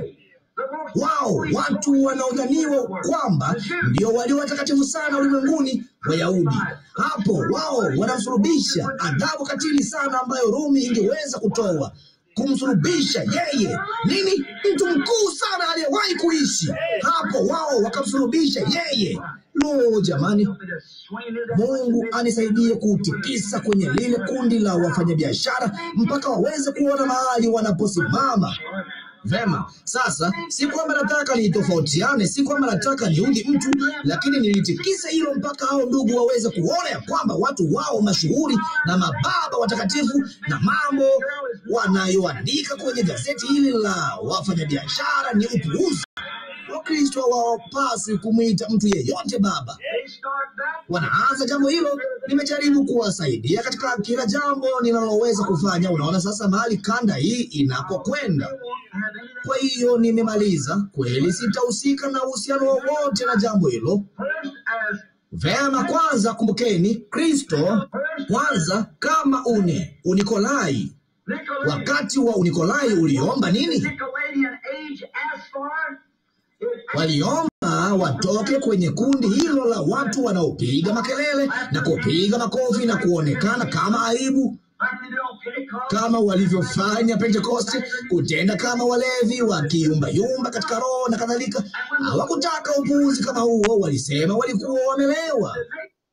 Na wakati hao watu mashuhuri, sikilizeni, msikose jambo hili, linaweza kusikika la kiwazimu kwenu, lakini ni kweli. Wakati watu mashuhuri walipoanza kuingia, hawangeweza kulikubali jambo hilo. Kile kinachomfanya Mungu kuwa mkubwa ni kwa sababu yeye ni mkubwa kutosha kujidhili. Hicho ndicho kinachomfanya kuwa mkubwa. Hakuna kilicho kikubwa kumzidi, naye alijishusha chini sana ambavyo mtu yeyote asingeweza kushuka. Mwanadamu yeyote aliwahi kushuka. Yeye alikuwa mfalme wa mbinguni, naye akaja kwenye mji ulio mdogo sana duniani, Yeriko, naye akashuka chini sana. Hata mtu aliye mfupi sana mjini alimpasa kuangalia chini apate kumwona yeye. Hiyo ni kweli. Zakayo, hiyo ni kweli. Aliitwa jina baya kuliko yote mwanadamu yeyote anaweza kuitwa: mchawi, pepo, Beelzebuli. Hivyo ndivyo ulimwengu ulivyomdhania. Alikufa kifo cha kikatili kupita vyote. Hakuwa na mahali pa kulaza kichwa chake. Alitupwa nje na kila madhehebu.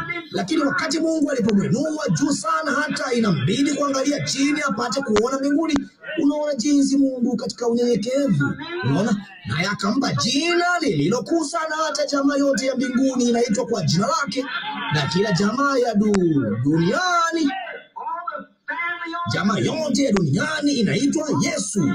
Jamaa zote za mbinguni zinaitwa Yesu, na jina kuu sana hivi kwamba kila goti litapigwa na kila ulimi utakiri kwake kuwa yeye ni Bwana. Aidha hapa ama kuzimu. Kuzimu kutalipigia goti, kila kitu kingine chote kitalinamia. Unaona, lakini kwanza ilikuwa ni unyenyekevu, ndipo likawa kuu. Unaona, acha Mungu atukuze.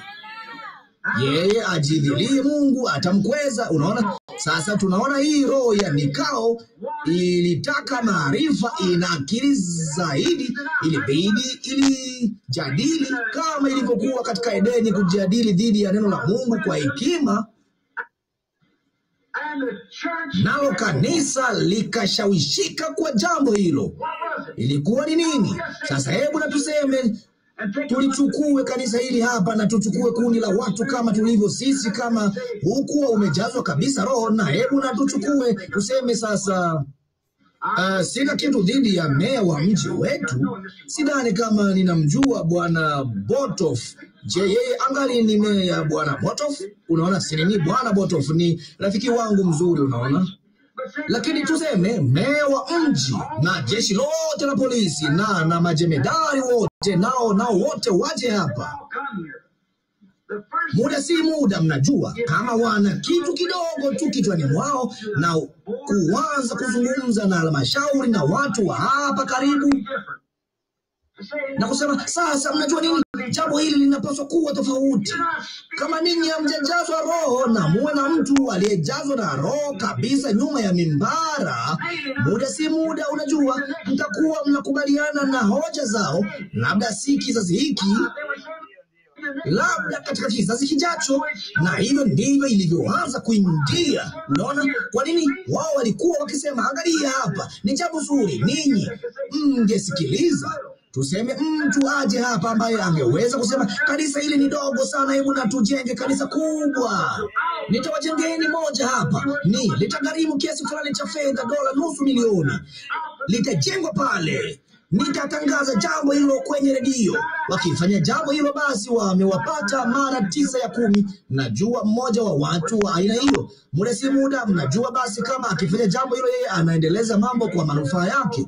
Hamwezi kusema kitu kwa sababu ndugu John Doe kule nyuma, yeye ndiye analidhamini kanisa hili. Unaona, na halafu mnampata maskini Riki kutoka seminari fulani, anajua mengi juu ya Mungu kama Motentoti ajuavyo juu ya shujaa wa Kimisri, naye atakuja hapo na kukubaliana na matakwa ya jamaa huyo, kwa sababu yeye humnunulia gari jipya wakati wote. Anampa nafasi ya kuwa na gari la kuendesha huku na huku, na anamnunulia hiki kile na kinginecho. Sasa hivyo ndivyo hasa jambo hilo lilivyoanza. Kweli, angalia maarifa na akili. Wao wakasema, sasa angalieni hapa, si ni jambo zuri tu. Sasa ni wanawake wetu inaleta tofauti gani jinsi wanavyotengeneza nywele zao? Lakini Biblia inasema tofauti ipo. Chukua tu jambo hilo moja, mbali na mamia ya mengine. Unaona, tofauti ipo. Mungu alisema kuna tofauti, kwa hiyo ni tofauti. Lakini unaona, kama wakianza jambo hilo na halmashauri ya wadhamini na mashemasi na kila kitu, muda si muda, unajua, mchungaji aidha ataingia ama atatoka. Hivyo tu. Unaona, watu ndio waliopiga kura. Vema, sasa angalia, Roho huyo alianza kutenda kazi na kanisa ambalo liko namna hiyo, ambalo lililo na watu wengi mashuhuri sana ndani yake, mambo mengi sana makubwa na pesa nyingi sana zilizoanza. Mpaka baada ya kitambo kidogo wakasikiliza jambo hilo na kushawishika na jambo hilo, kinyaa cha Ibilisi. Na hilo ndio jambo lenyewe hasa ambalo Hawa alitenda katika bustani ya Edeni. Sasa mnasikia jambo hilo, hiyo ni kweli.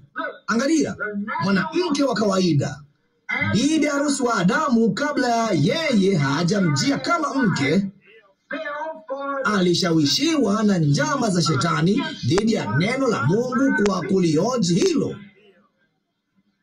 Kabla Adamu hajaishi na Hawa kama mkewe, Shetani alimtangulia kwenye jambo hilo. Hiyo ni kweli. Mlisikia mti wa bibi harusi niliohubiri.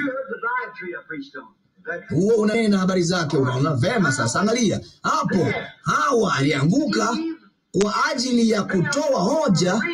Sasa yeye Shetani alijaribu kulijadili, akasema, lakini Bwana alisema.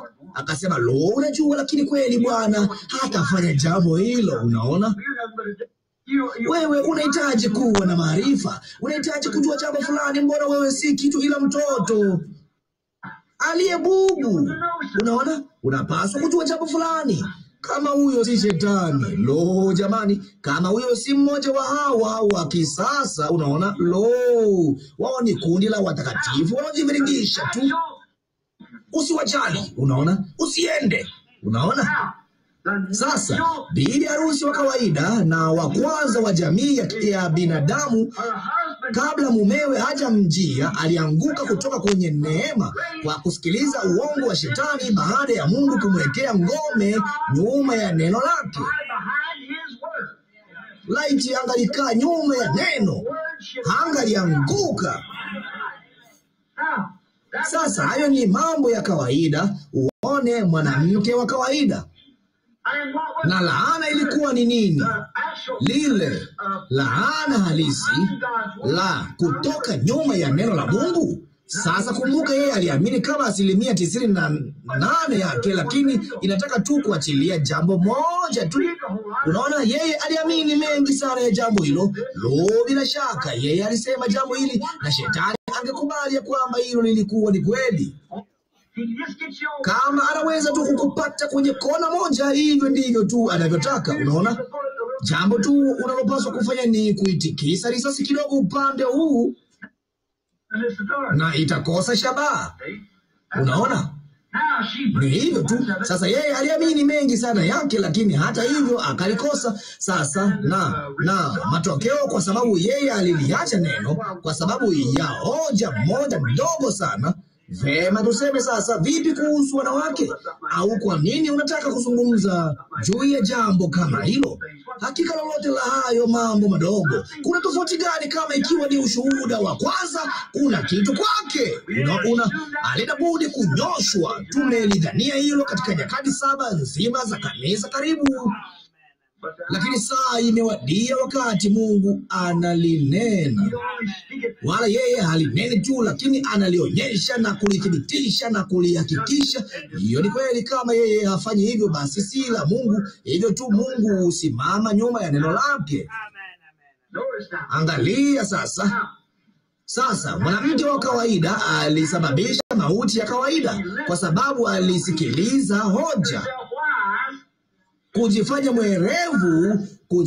mwerevu badala ya kukaa nyuma ya neno na kufanya yale aliyoambiwa na Mungu. Alitaka hekima na kuwa na hekima, naye akasikiliza hoja na akaipoteza jamii yote ya mwanadamu. Unaona? Sasa wakati huu, yule mwanamke wa kiroho, bibi harusi wa Kristo, aliyeanza kwenye siku ya Pentekoste na kanisa la mwanzoni la mitume, alipoteza jambo lile lile kwenye baraza la Nikea. Unajua jambo hilo ni kweli. Na kwenye baraza la Nikea, wakati alipobadilishana na haki zake za kiroho za mzaliwa wa kwanza, apate kuchukua makanisa makubwa ya Konstantino na vitu alivyowapa kule, na aliuza haki zake za kimaandiko za mzaliwa wa kwanza kwa ajili ya lundo la mafundisho ya shati ya Kiroma. Sasa hilo ni zito kwa Mkatoliki, lakini Waprotestanti wamefanya jambo lile lile na wanawakilishwa katika Biblia hapa kama binti wa malaya wa kahaba. Hiyo ni kweli kabisa, kila mmoja wao, hakuna udhuru. Lakini kutoka katika hao daima kumekuwako na wachache waliosalia wakati wote ambao wanafanyiza bibi harusi. Yeye alipoteza haki zake za mzaliwa wa kwanza, unaona, kabla mume wake hajamfikia. Unaona, kabla ya harusi alipoteza usafi wake. Na sasa mnakumbuka kule yeye alisema, nimeketi kama malkia, sina haja ya kitu. Katika ule wakati wa Laodikia pale, mimi ni tajiri na nimejitajirisha na kadhalika, na ulimwengu mzima unaniheshimu. Mimi ndiye lile kanisa lililokuu takatifu na kadhalika. Sisi tuko hivi wakati ule wote mzima. Na yakasema, hujui ya kuwa wewe uchi, kipofu, mwenye mashaka, mnyonge, maskini, wala hujui. Hivyo ndivyo hali ilivyo. Sasa kama Roho Mtakatifu alisema hali ingekuwa namna hiyo katika siku za mwisho, iko hivyo. Hakuna njia ya kuepuka jambo hilo. Hivyo ndivyo ilivyo. Sasa angalia. Sasa wakati alipouza haki zake za mzaliwa wa kwanza huko nyuma, haki yake ya usafi ya neno, alifanya nini? Wakati hao alipofanya jambo hilo, alipoteza viumbe vyote vilianguka chini yake. Sasa angalia, na wakati kanisa lilipofanya jambo hilo, lilipokubali mafundisho ya shati badala ya roho na neno, lililahani utaratibu wote wa kimadhehebu uliopata kuwapo ama utakaopata kuwapo, ulilaniwa pamoja nao na kuanguka, kwa maana hakuna njia nyingine.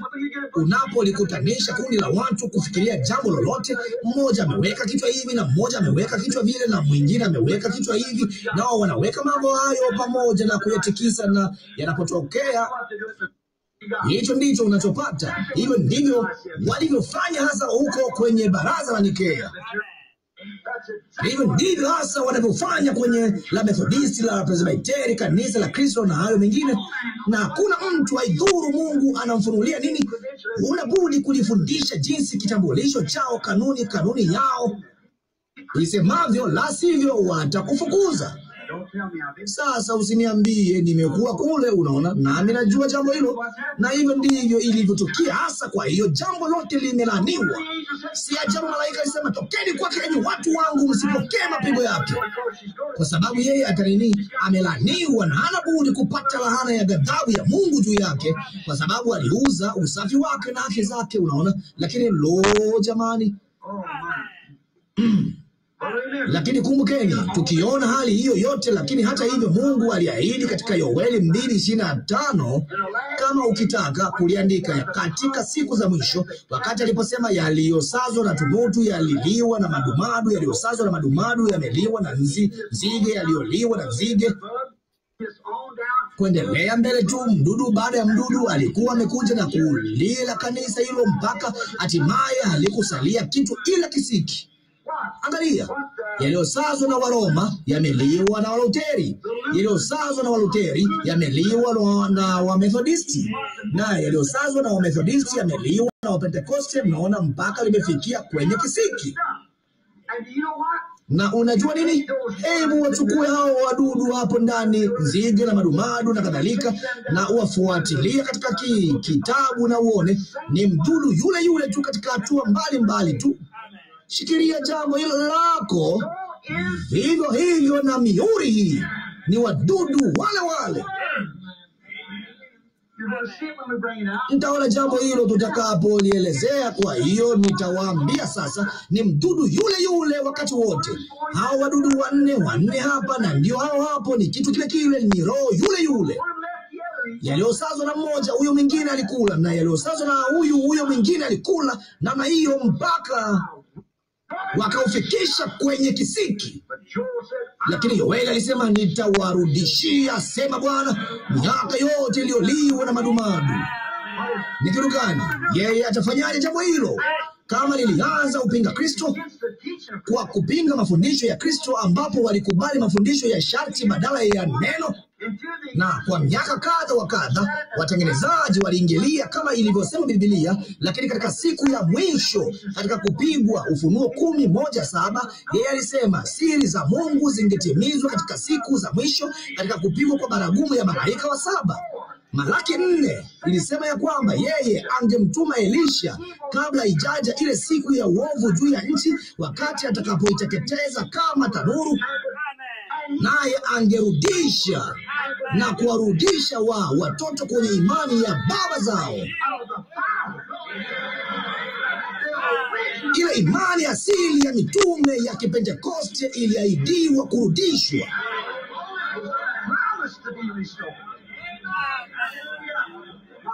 Sasa hilo ni dhahiri kama vile maandiko yanavyoweza kulisema. Sasa limeahidiwa, na kama tuko katika siku za mwisho, jambo fulani halina budi kutukia. Unaona, na linatukia, nasi tunaliona.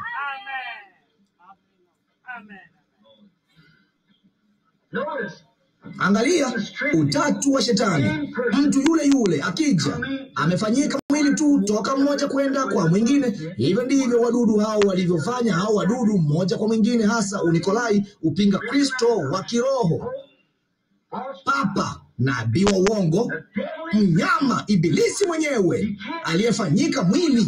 Hawezi kufanya jambo hilo. Sasa weka jambo hilo niani mwako. Sasa unapofuatilia jambo hili, utaona wapanda farasi hawa wakija moja kwa moja kwenye jambo hilo. Unaona, ninakuwekea picha hapa. Kama nilikuwa nimeichora kwenye ubao, ungaliweza kufahamu vizuri zaidi. Unaona, ninaangalia kwanza. Sasa kumbuka jambo hili. Jambo la kwanza alilo yeye ni roho wa mpinga Kristo. Yohana alisema hivyo, enyi watoto wadogo, roho ya mpinga Kristo tayari inatenda kazi katika wana wa kuasi. Unaona, jambo hilo lilikuwa limeanza kuanza, na baadaye likawa kwa namna fulani msemo. katika wakati wa kanisa uliofuata, na katika wakati wa kanisa uliofuata likawa fundisho, na wakati wa kanisa uliofuata yeye alivikwa taji. Sasa hilo si ni jambo dhahiri tu kama kusoma mahali popote ungaliweza kulisoma. Unaona, huyo hapo anakuja. Sasa kwanza yeye aliitwa nini? Roho ya mpinga Kristo, kwa sababu alikuwa akipinga neno. Hicho ndicho kilichoanzisha jambo hilo. Hicho ndicho kilichofanya jambo hilo lote, ilikuwa ni kuliacha neno la Mungu. Si kwa sababu huenda Hawa alimpiga Kaini kofi siku moja. Unaona, hicho sicho kilichosababisha jambo hilo. Jambo la kwanza lililosababisha jambo hilo lote ilikuwa ni kwamba yeye aliliacha neno. Yeye aliliacha neno. Na jambo la kwanza lililoanzisha umalaya katika kanisa la Mungu aliye hai, bibi harusi wa Kristo, aliliacha neno na kukubali fundisho la sharti la Roma badala ya neno la Mungu. Ni kitu gani kimepata kila madhehebu? Lilifanya jambo lile lile. Sasa lakini aliahidi ya kwamba katika siku za mwisho yeye angefanya njia ya kurudisha tena.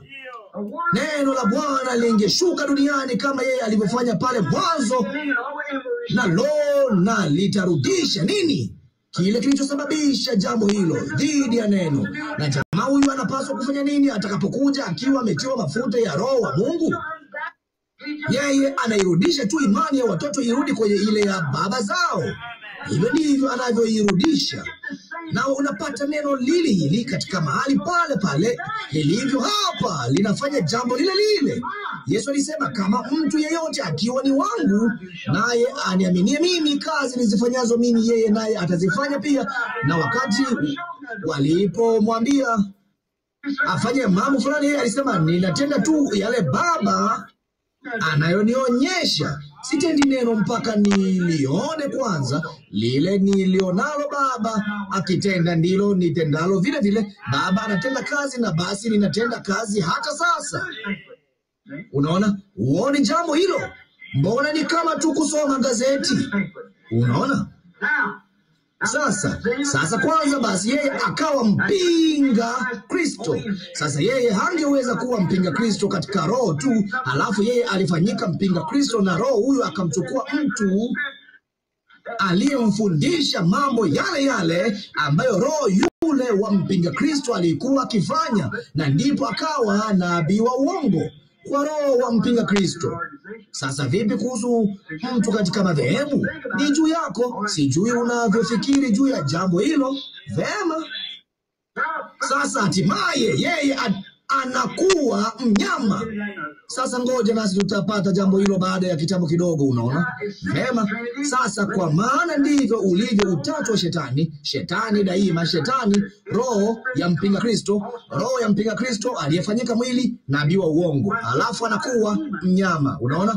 Wakati si pepo yule aliyekuwa katika yule mpinga Kristo, lakini wakati Shetani mwenyewe atakapofukuzwa, anashuka chini na kuchukua mahali alipokuwa anakaa huyo pepo Ibilisi. Wakati huo ndipo Ibilisi anafanyika mwili katika mwanadamu, inajirudia tu yenyewe. Hivyo ndivyo alivyokuwa Yuda Iskariote. Naye alifanya nini? Je, yeye alikuwa mmoja wa hao watu waliompinga Kristo? Mbona alikuwa mweka hazina, akatembea pamoja naye. Bila shaka alitembea moja kwa moja pamoja nao, akatoka akaenda huko na kutoa pepo na kufanya vile vile yale waliofanya wao.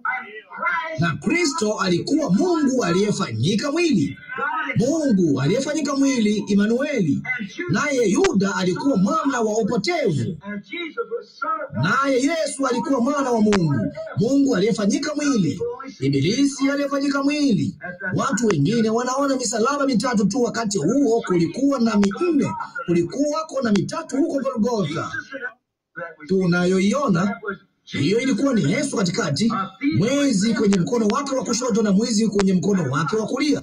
Basi angalia, mwizi mmoja alimwambia huyo mwingine, ama alimwambia Yesu, kama sasa unajua yeye ni neno, lakini Kama wewe ni neno, mbona usijiokoe mwenyewe? Mbona usifanye kitu juu ya jambo hilo? Hilo ndilo jambo lile lile leo. Hivi hamjasikia hawa ibilisi wakale wakija kusema, kama unaamini katika kuponya kiungu haya hapa macho ya mtu fulani, mbona usiyafungue? Nipige kwa upofu, nipige kwa upofu. Ibilisi yule yule wakale. Unaona, shuka msalabani tutakuamini. Kama wewe ni mwana wa Mungu, geuza mawe haya yawe mkate. Ibilisi yule yule. Wewe jiondokee uende zako tu. Unaona? La, hivyo ndivyo Yesu alivyofanya. Yeye hakufurahisha mtu yeyote wao kwa vitimbi. Waliweka kitambaa juu ya mkono wake kwenye macho yake ya thamani namna hiyo, na wakachukua fimbo na kumpiga utosini. Kasema, tuambie, kama wewe ni nabii, sasa tuambie ni nani aliyekupiga? Wakabadilishana fimbo mmoja kwa mwingine. Sasa tuambie ni nani aliyekupiga, nasi tutaamini wewe ni nabii. Hakufungua kinywa chake hata kidogo. Aliketi tu pale. Unaona, yeye haburudishi watu kwa michezo, anafanya tu yale asemayo Baba. Unaona, anawaacha waendelee, wakati wao unakuja. Usijali. Nao Bwana sasa waligusa vazi lake. Hawakusikia nguvu yoyote, lakini maskini kijana mmoja mwanamke alikuwa na haja. Aligusa tu vazi lake, akageuka na akasema, ni nani aliyenigusa? Ni nini? Mguso tofauti. Inategemea jinsi unavyomgusa yeye. Unaona kile unachoamini. Sasa unaona, sasa kwa kuwa shetani atarini amechukua mwili kutoka mpinga Kristo akawa nabii wa uongo sasa, na katika siku za Wayahudi ni mpinga Kristo kati ya kanisa la mwanzoni. Katika zile nyakati za giza, yeye akawa nabii wa uongo kwa ulimwengu. Unamuona pale na kikombe chake cha maovu. Sasa hiyo ni kwa wakati wa kanisa sasa. Lakini katika ule wakati baada ya kanisa kwenda nyumbani, yeye anafanyika mnyama, anakuwa ibilisi aliyefanyika mwili, lile joka jekundu lenyewe. Lo jamani, huwezi kuona ninalomaanisha? Yeye anafanyika mwili katika watu wake. Wakati huo amewafunga watu wake kwa nguvu zake. Nabii wa uongo amewatabiria mpaka wakaingia kwenye jambo hilo, kuwaletea nguvu ya upotevu, kuamini uongo ili wahukumiwe nao, wakikana neno, wakiwa na mfano wa utauwa. Mungu hutenda kazi mahali pake katika utatu: kuhesabiwa haki, kutakaswa na kufanyika mwili mwenyewe katika watu wake kwa ubatizo wa Roho Mtakatifu. Jambo lile lile. Ibilisi yuko tu katika mfano wa Kristo. Lo, shetani hufanyika mwili. Sasa angalia, shetani wakati Yesu anapofanyika mwili katika watu wake, uhai ule ule uliokuwamo katika Kristo uko ndani ya mtu huyo. Ingekuwaje kama ungetoa uhai kutoka katika mzabibu na uweke kwenye mboga? Haungezaa maboga tena, ungezaa zabibu. Vipi kama ungetoa uhai kutoka katika mwembe na kuuweka katika mpea? Ungezaa mapea? La, ungezaa maembe. Uhai ndio unaonyesha ni kitu gani. Unaona, unapowasikia watu wakisema wana Roho Mtakatifu, nao wanalikana neno hili, kuna kasoro. Roho Mtakatifu ndiye aliyeliandika neno hilo, na Yesu alisema jambo hili, kama mtu ana Roho wangu ndani yake atafanya kazi zangu. Unataka kusoma jambo hilo? Unataka kuliandika? Ni Yohana Mtakatifu 14:12. Naam, vema. Yeye aniaminie mimi, kazi nizifanyazo mimi yeye naye atazifanya, hata nyingi kuliko hizi atafanya, kwa kuwa ninaenda kwa Baba. Unaona, ndipo anamtakasa na kumsafisha ili aweze kusimama mbele za Mungu. Hilo tone la wino linaanguka pale na kumvusha upande wa pili wa lile shimo. Unaona? Sasa angalia, shetani wakati anapofanyika mwili katika raia wake, wanafanya kazi aliyofanya. Hamuoni? Alifanya nini? Alikuja moja kwa moja kwa mwanamke yule asiye na hatia kumdanganya. Na hivyo ndivyo hasa baadhi ya hawa pepo wanavyofanya. Wanafika moja kwa moja mahali fulani na kusema, maskini mchungaji anaanza huko nje mahali fulani, anakuja na kusema, lo, laiti ungana tu na sisi. Kazi ile ile ya Ibilisi. Sasa hiyo ni kweli. Na shetani anapofanyika mwili katika kanisa lake kuwa Ibilisi, basi hao ndio wanaoua kinyama na kuua na kadhalika, kwa sababu shetani ni muuaji kwanza, mwongo. Na unaona vema, shetani anafanya nini wakati anapofanyika mwili kati ya watu? Ni kazi yake kuwa mwerevu. Yeye ni mwerevu. Ichunguze Biblia na unionyeshe mahali ambapo Mungu alipata kuhangaika na watu wenye akili. Patafute uone kama daima si watu wenye akili ambao wamepagawa na pepo. Ni neno kubwa, lakini ni kweli. Ninawasai kuchukua ukoo kutoka Abili mpaka Kaini, na hivyo vizazi 14 uvifuatilie, uone ni upande gani uliokuwa na akili na upi uliokuwa mnyenyekevu. Kwa nini Yesu hakuwachagua watu kama hao? Alichukua wavuvi na wanaume ambao hawakuweza hata kuandika jina lao wenyewe, kuwafanya kiongozi wa kanisa lake. Hiyo ni kweli. Maarifa si kitu, yanapingana na Kristo. Hekima ya kilimwengu inapingana na Kristo daima. Yesu hakutuambia kamwe twende tukajenge maseminari. Yeye kamwe hakutuambia hivyo kuwa na shule za Biblia. Alisema hubirini neno, hubirini Injili. Na halafu kama alisema ishara hizi zitafuatana na hao waaminio, unaona itakubidi kuwa na. Kwa maneno mengine, yeye alisema enendeni mkaonyeshe nguvu za Mungu kwa mataifa yote. Sasa angalia, kazi ya shetani ni kupotosha neno la Mungu kwa hoja za maarifa. Lo jamani, lo, ndipo anawatia alama raia wake kwa kulikataa neno la asili. Sasa hebu hilo, je, mtanivumilia kidogo tu zaidi na mpate jambo hili? Si wataki mkose jambo hili. Hebu niwaonyesheni mfano ili muweze kuliona lote katika mfano na katika neno na kila kitu. Hampaswi kuondoka mwende mmechanganyikiwa. Katika Agano la Kale, wakati mtu alipouzwa katika utumwa, ulikuja mwaka wa yubile kila baada ya miaka 50, mwaka wa 49 na halafu mwaka wa yubile. Na wakati mtumwa aliposikia jambo hili na alitaka kuwa huru, hakuna kitu kinachoweza kumzuia kuwa huru. Anaweza kutupa jembe lake chini na kusema imetosha, arudi nyumbani. Baragumu ilipigwa, hiyo ni kweli. Lakini kama hataki kwenda, naye ametosheka na bwana wake wa watumwa, basi anapelekwa hekaluni, nao wanatukua msharasi. Mnajua msharasi ni kitu gani? Nao wanatoboa sikio lake na kufanya tundu kwenye sikio lake, na ni alama ya kwamba hawezi kamwe kurudi. Hiyo ni kweli. Hana budi kumtumikia bwana huyu wakati wote. Sijali ni mara ngapi zaidi yubile italia, chochote kitakachotendeka, yeye kabisa ameuza haki zake za mzaliwa wa kwanza za kuwa huru. Na wakati mtu anapokataa kweli ya Injili, shetani anamtia alama. Wapi?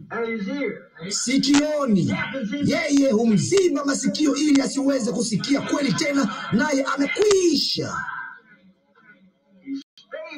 Anakaa na kundi alilonalo kama hatasikia kweli. La, utaijua kweli na kweli itawaweka huru. Unaona, kweli huweka huru. Mungu huwatia wake alama wanapokuja. Mungu hutia wake alama kwa kuthibitisha neno lake la ahadi kupitia kwao. Hiyo ni kweli kabisa. Yohana Mtakatifu 14:12. Na jambo lingine unataka kuliandika, Marko 16. Yesu alisema ishara hizi zitafuatana na hao waaminio. Sasa hebu na tuchukue jambo hilo tu kwa dakika moja. Je, yeye alikuwa akitania? Je, alimaanisha tu nini? Alimaanisha ni mitume tu kama vile wengine wangetuambia? La. Angalia, soma msingi wake. Enendeni wapi? Ulimwenguni mote, kuhubiri injili hii kwa akina nani? Kila kiumbe. Hata haijafikia theluthi moja ya njia bado. Ishara hizi zitafuata katika ulimwengu wote, kwa kila kiumbe popote injili hii itakapohubiriwa. Ishara hizi zitafuatana na hao waaminio, si kwa kundi moja dogo tu. Kama jamaa fulani wakati mmoja alivyokuwa ananiambia, Mungu aliwapa wale mitume 12 peke yao karama za uponyaji na kwa hiyo wengi wa ndugu walikuwa wameketi hapa wakati alipoinuka kusema jambo hilo. Unaona, alipata ya kutosha katika dakika chache. Kwa hiyo sasa, angalia, ulimwenguni mote, kwa kila kiumbe, ishara hizi zitafuatana. Usichukue alama ya shetani ya kutokuamini. Sasa yeye ataiweka juu yako usiku wa leo. Kama anaweza kufanya jambo hilo, atakusukumia ukutani, nawe ungetoka nasema, sijui juu ya jambo hilo. Wewe nenda nyumbani ukasome jambo hilo, na halafu uwe mnyofu na uombe, maana kila kitu ni cha kimaandiko kabisa katika wakati huu wa sasa hivi, kipindi hiki cha majira haya yaliyowekwa wakfu. Imekuwa hivyo kwa miaka mingi, imethibitishwa. Tumefikia jambo hilo, na wakati ndio huu, wakati ndio huu. Na sasa usimwache ashindilie kitu hicho sikioni mwako, alama yake ya kutokuamini. Unaona, maana yeye alikuwa asiamini kwanza, alitilia jambo hilo shaka. Vema, hata usimwache ayachukue maandiko kwa maarifa yake na kuyageuza na kuyapotosha kwa maarifa yake mwenyewe, kuingia katika nguvu za hoja. Wewe uwe tu mnyenyekevu na useme, Mungu alisema hivyo, na ni hayo tu. Sasa hebu, tutachelewa sana, kwa hiyo afadhali tusimame papa hapa na kuanza. Sasa hebu twende kwenye muhuri wa pili. Wakati mwana kondoo aliyechinjwa, aliyefufuka, alipoufungua huu, na yule mwenye uhai wa pili aliyefanana na ndama akasema, njoo uone siri ya muhuri huu ni nini. Unaona? Sasa tunalipata. Mwanakondoo, kumbuka, inabidi afungue kila muhuri, na yule mwenye uhai wa pili. Kama ulichunguza jambo hilo katika utaratibu ambao ndiyo kwanza tupitie pamoja na nyakati za kanisa, jambo lile lile. Wa pili, wa kwanza alikuwa ni simba, wa pili alikuwa kama ndama ama maksai ama kitu fulani, unaona. Na mwenye uhai huyu alisema, njoo uone. Sasa, na wakati mwanakondoo alipofungua ule muhuri, na halafu akaenda kuona, na wakati alipoingia, ni jambo gani lililotukia? Hebu na tuone. Aliona kitu gani sasa? Njoo uone. Kuna siri iliyotiwa muhuri hapa, ambayo imekuwa hapa sasa kwa miaka 2000 hivi. Hebu tuone ni kitu gani. Sasa tunaona hapa ya kwamba yeye aliona kitu gani? Farasi mwekundu akienda mbele. Sasa ninavyofahamu jambo hili, nijuavyo mimi, huu upanga mkubwa aliokuwa nao mkononi mwake. Sasa tuna kama vitu vitatu vya kuangalia sasa, kwa kama dakika 15 zifuatazo, dakika 20. Hebu tu tusome na tuone jambo analosema hapa. Na akatoka, kifungu cha 4, akatoka farasi mwingine mwekundu sana. Wa kwanza alikuwa ni mweupe, na yeye aliyempanda alipewa mamlaka kuiondoa amani katika nchi, watu wauane, naye akapewa upanga mkubwa.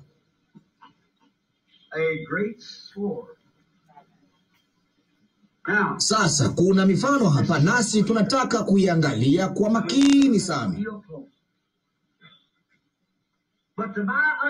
Lakini ninavyofahamu, nijuavyo mimi kabisa. Sasa unaona, Yesu alibashiri jambo lile lile katika Mathayo 24. Unaona, alisema, sasa mtasikia habari za vita na matetesi ya vita, na vita tu na matetesi ya vita na vita na, lakini asema mambo haya yote bado sio. Unaona, ule wakati bado. Unaona, walimuuliza Yesu maswali matatu. Unaona, naye akawajibu kwa maswali matatu. Hapo ndipo ndugu wengi walipochanganyikiwa, wakijaribu kuweka ndugu wa Sabato juu ya hizo siku ya saba na kadhalika. Kule nyuma ole wake anayezaa mnyonyeshaye na malango yatafungwa katika siku ya Sabato na mambo kama hayo. Jamani, hilo hata halihusiani na swali hilo kama, unaona, hata kidogo. Unaona, yeye alikuwa akijibu yale waliouliza, lakini hakuyaweka yote kwenye siku za mwisho. Alisema mtasikia. Sasa tunajishughulisha na jambo hili moja hapa. Tutafikia mengine yake zaidi katika masiku machache yajayo. Yeye alisema mtasikia habari za vita na matetesi ya vita na kadhalika. Ndipo haya yote unaona, ndipo wao watarudi tena, ndipo watawasaliti na kadhalika namna hii, na yote hayo hayajatimia bado. Lakini alipofikia katika wakati alipokuwa azungumze nao juu ya yale waliomuuliza habari zake mwisho wa dunia, mambo haya yote yatakuwa ni lini, ambapo alitasalia jiwe juu. Ni nini dalili yake? Ni kule kuja kutakuwa ni lini, mwisho wa dunia. Unaona, wao walimuuliza mambo matatu.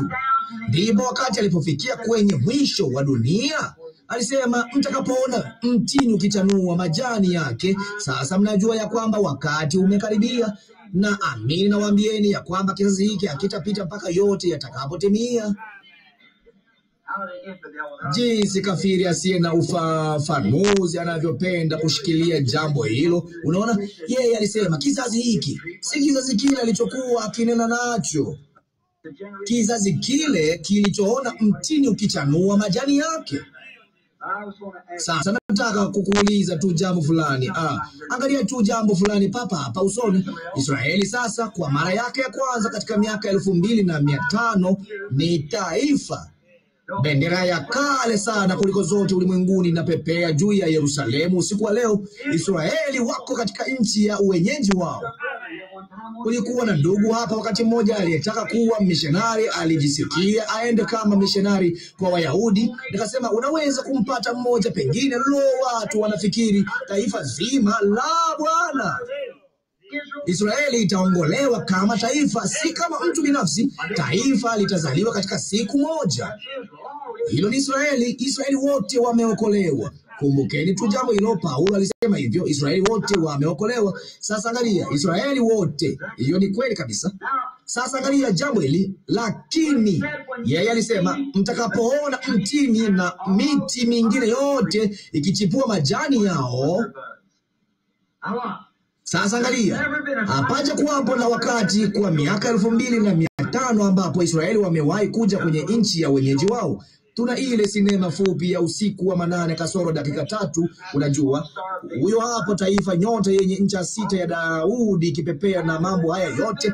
Kumepata kuwapo na wakati ambapo madhehebu yamekuwa na miamsho kama ambayo yamekuwa nayo katika miaka michache iliyopita. Sasa soma tu jambo hilo, tumewasili nyumbani. Ni wakati gani madhehebu yalipata kustawi chini ya huduma ya mtu yeyote kama vile yalivyofanya chini ya huduma ya Billy Graham, Wamethodisti, Wabaptisti na kadhalika? Ni lini kuliwahi kutokea mtu, ichunguzeni historia yenu, aliyepata kwenda kwenye kanisa baridi mwenye jina linaloishia na HAM hapo nyuma? Na waulizeni tu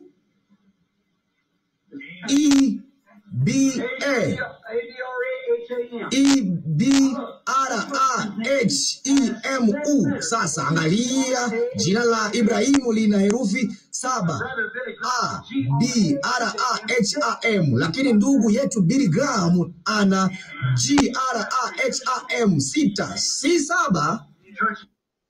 Duniani huko ndiko anako hudumu kwenye kanisa baridi.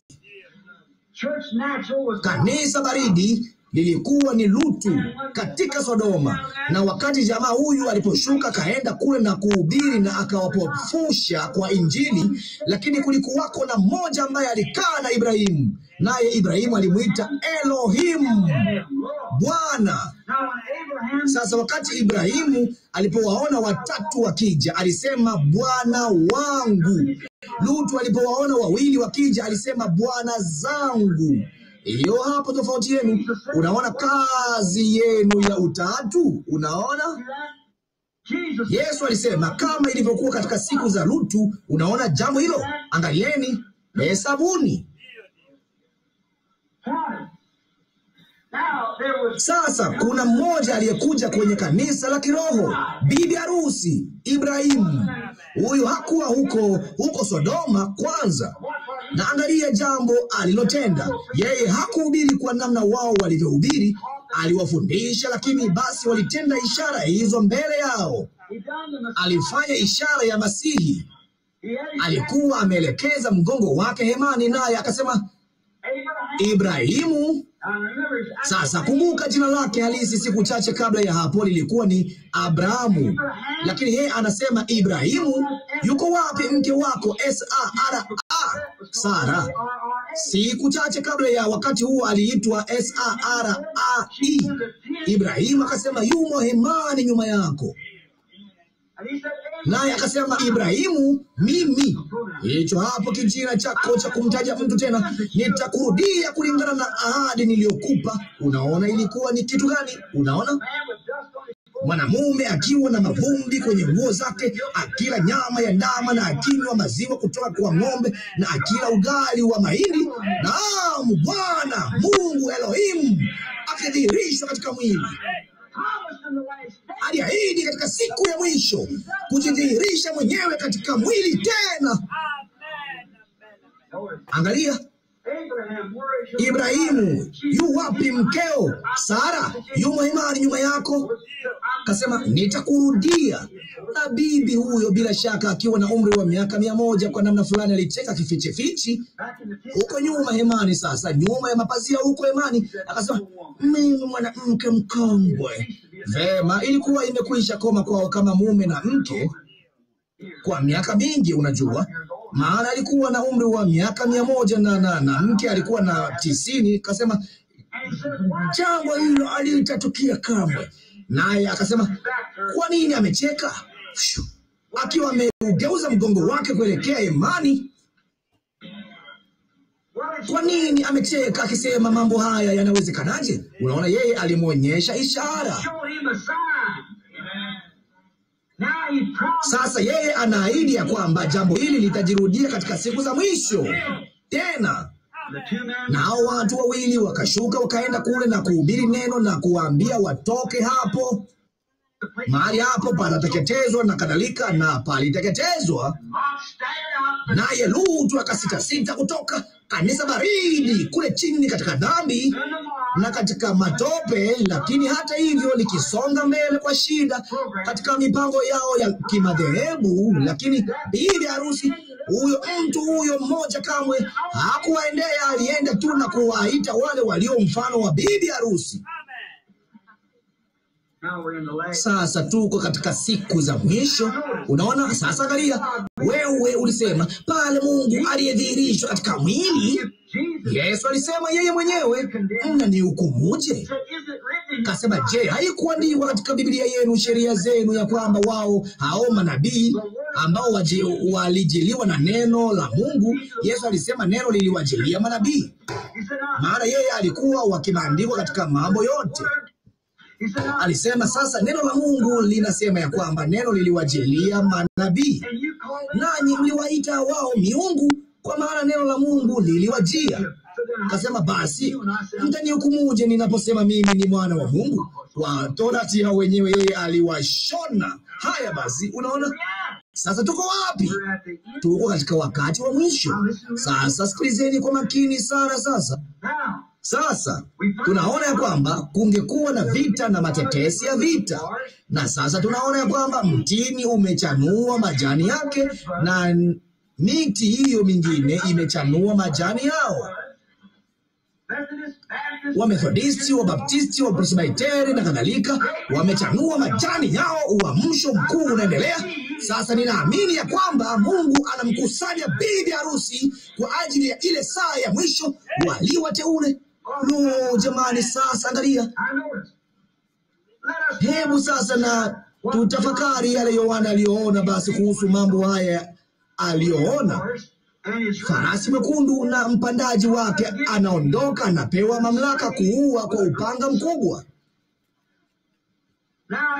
Sasa huu hapa ufunuo wangu wa jambo hili.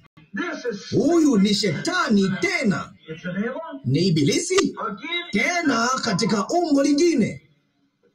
Sasa tunajua ya kwamba mihuri ilihusu, kama nilivyosema juzi usiku, na baragumu zinahusiana na vita vya wenyewe kwa wenyewe, unaona, miongoni mwa watu, miongoni mwa mataifa.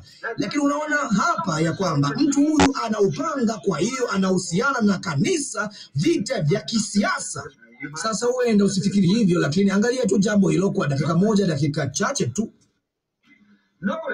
Angalia badilisho la rangi la farasi hawa. Mpanda farasi yule yule, badiliko la rangi ya farasi, na farasi ni mnyama. Na mnyama katika Biblia chini ya mfano fulani anawakilisha nguvu. Ni utaratibu ule ule, ukipanda farasi wa rangi nyingine, nguvu, kutoka nyeupe isiyo na hatia mpaka aliye mwekundu kama damu. Unaona? Mwangalieni sasa jinsi anavyokuja. Wakati alipoanza mara ya kwanza, yeye alikuwa ni nini tu? Vema, alikuwa ni fundisho dogo tu katika miongoni mwao lililoitwa Unikolai. Bila shaka haungeweza kuua chochote. Hiyo ni Ufunuo 2:6 kama mkitaka kuliandika. Yeye hangeua chochote, ni fundisho tu, ni roho fulani tu miongoni mwa watu. Sasa yeye hangeua chochote. Lo, alikuwa asiye na hatia kabisa, akimpanda farasi huyu mweupe. Vema, unajua, tunaweza kuwa na kanisa kubwa la ulimwenguni kote. Tungeweza kuliita kanisa la ulimwengu mzima.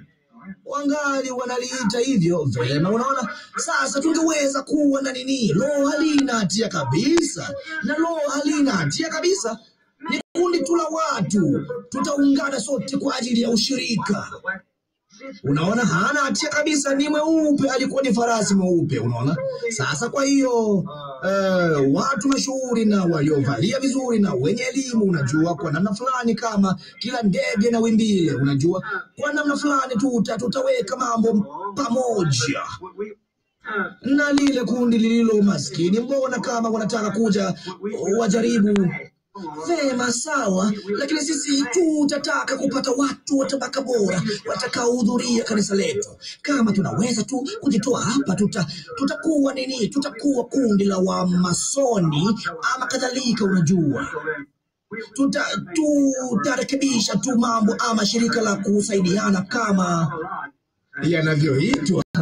Na kwa hiyo basi si chama cha kusaidiana sasa, lakini mnajua ninalomaanisha. Kwa hiyo ni jambo geni kwa muamini wa kweli. Sasa lakini vinginevyo, kwa maneno mengine, tunataka kundi dogo, shirika dogo tunaloweza kuliita letu wenyewe. Ni fundisho fulani tu, halina hatia kabisa. Ndugu, mbona sisi hatuna kitu dhidi yenu ninyi watu wa Asia? Ninyi hamna neno, lakini mwajua tunajisikia ya kwamba tuna shughuli na kila nini. Sisi tungekuwa na hali bora zaidi kama tulikuwa tumeungana pamoja. Unaona? Hatimaye iliendelea moja kwa moja mpaka jambo hilo likatukia na Bwana kuungana. Lakini wakati roho hii mbaya sana ya udanganyifu, lo jamani, ilipofanyika mwili, katika roho iliyofanyika mwili, roho hii ya fundisho ilifanyika mwili kupachukua mahali pa Kristo katika mwanadamu, haina budi kuabudiwa, halafu iligeuka iabudiwe kama Kristo. Kwa maneno mengine, huko katika Vatikani, nilikuwa huko moja kwa moja, imeandikwa Vicarivis Filii Dei, na imeandikwa katika hesabu za Kirumi. Sasa chora tu mstari chini ya hizo herufi za Kirumi, na inamaanisha badala ya mwana wa Mungu. Yeye, kwa maneno mengine, yeye ni halifa. Mnajua halifa ni nini? Ni kuchukua tu mahali pa kitu fulani. Yeye ni halifa badala ya mwana wa Mungu. Na Biblia ilisema yeye aliye na karama ya hekima na azihesabu hesabu za huyo mnyama,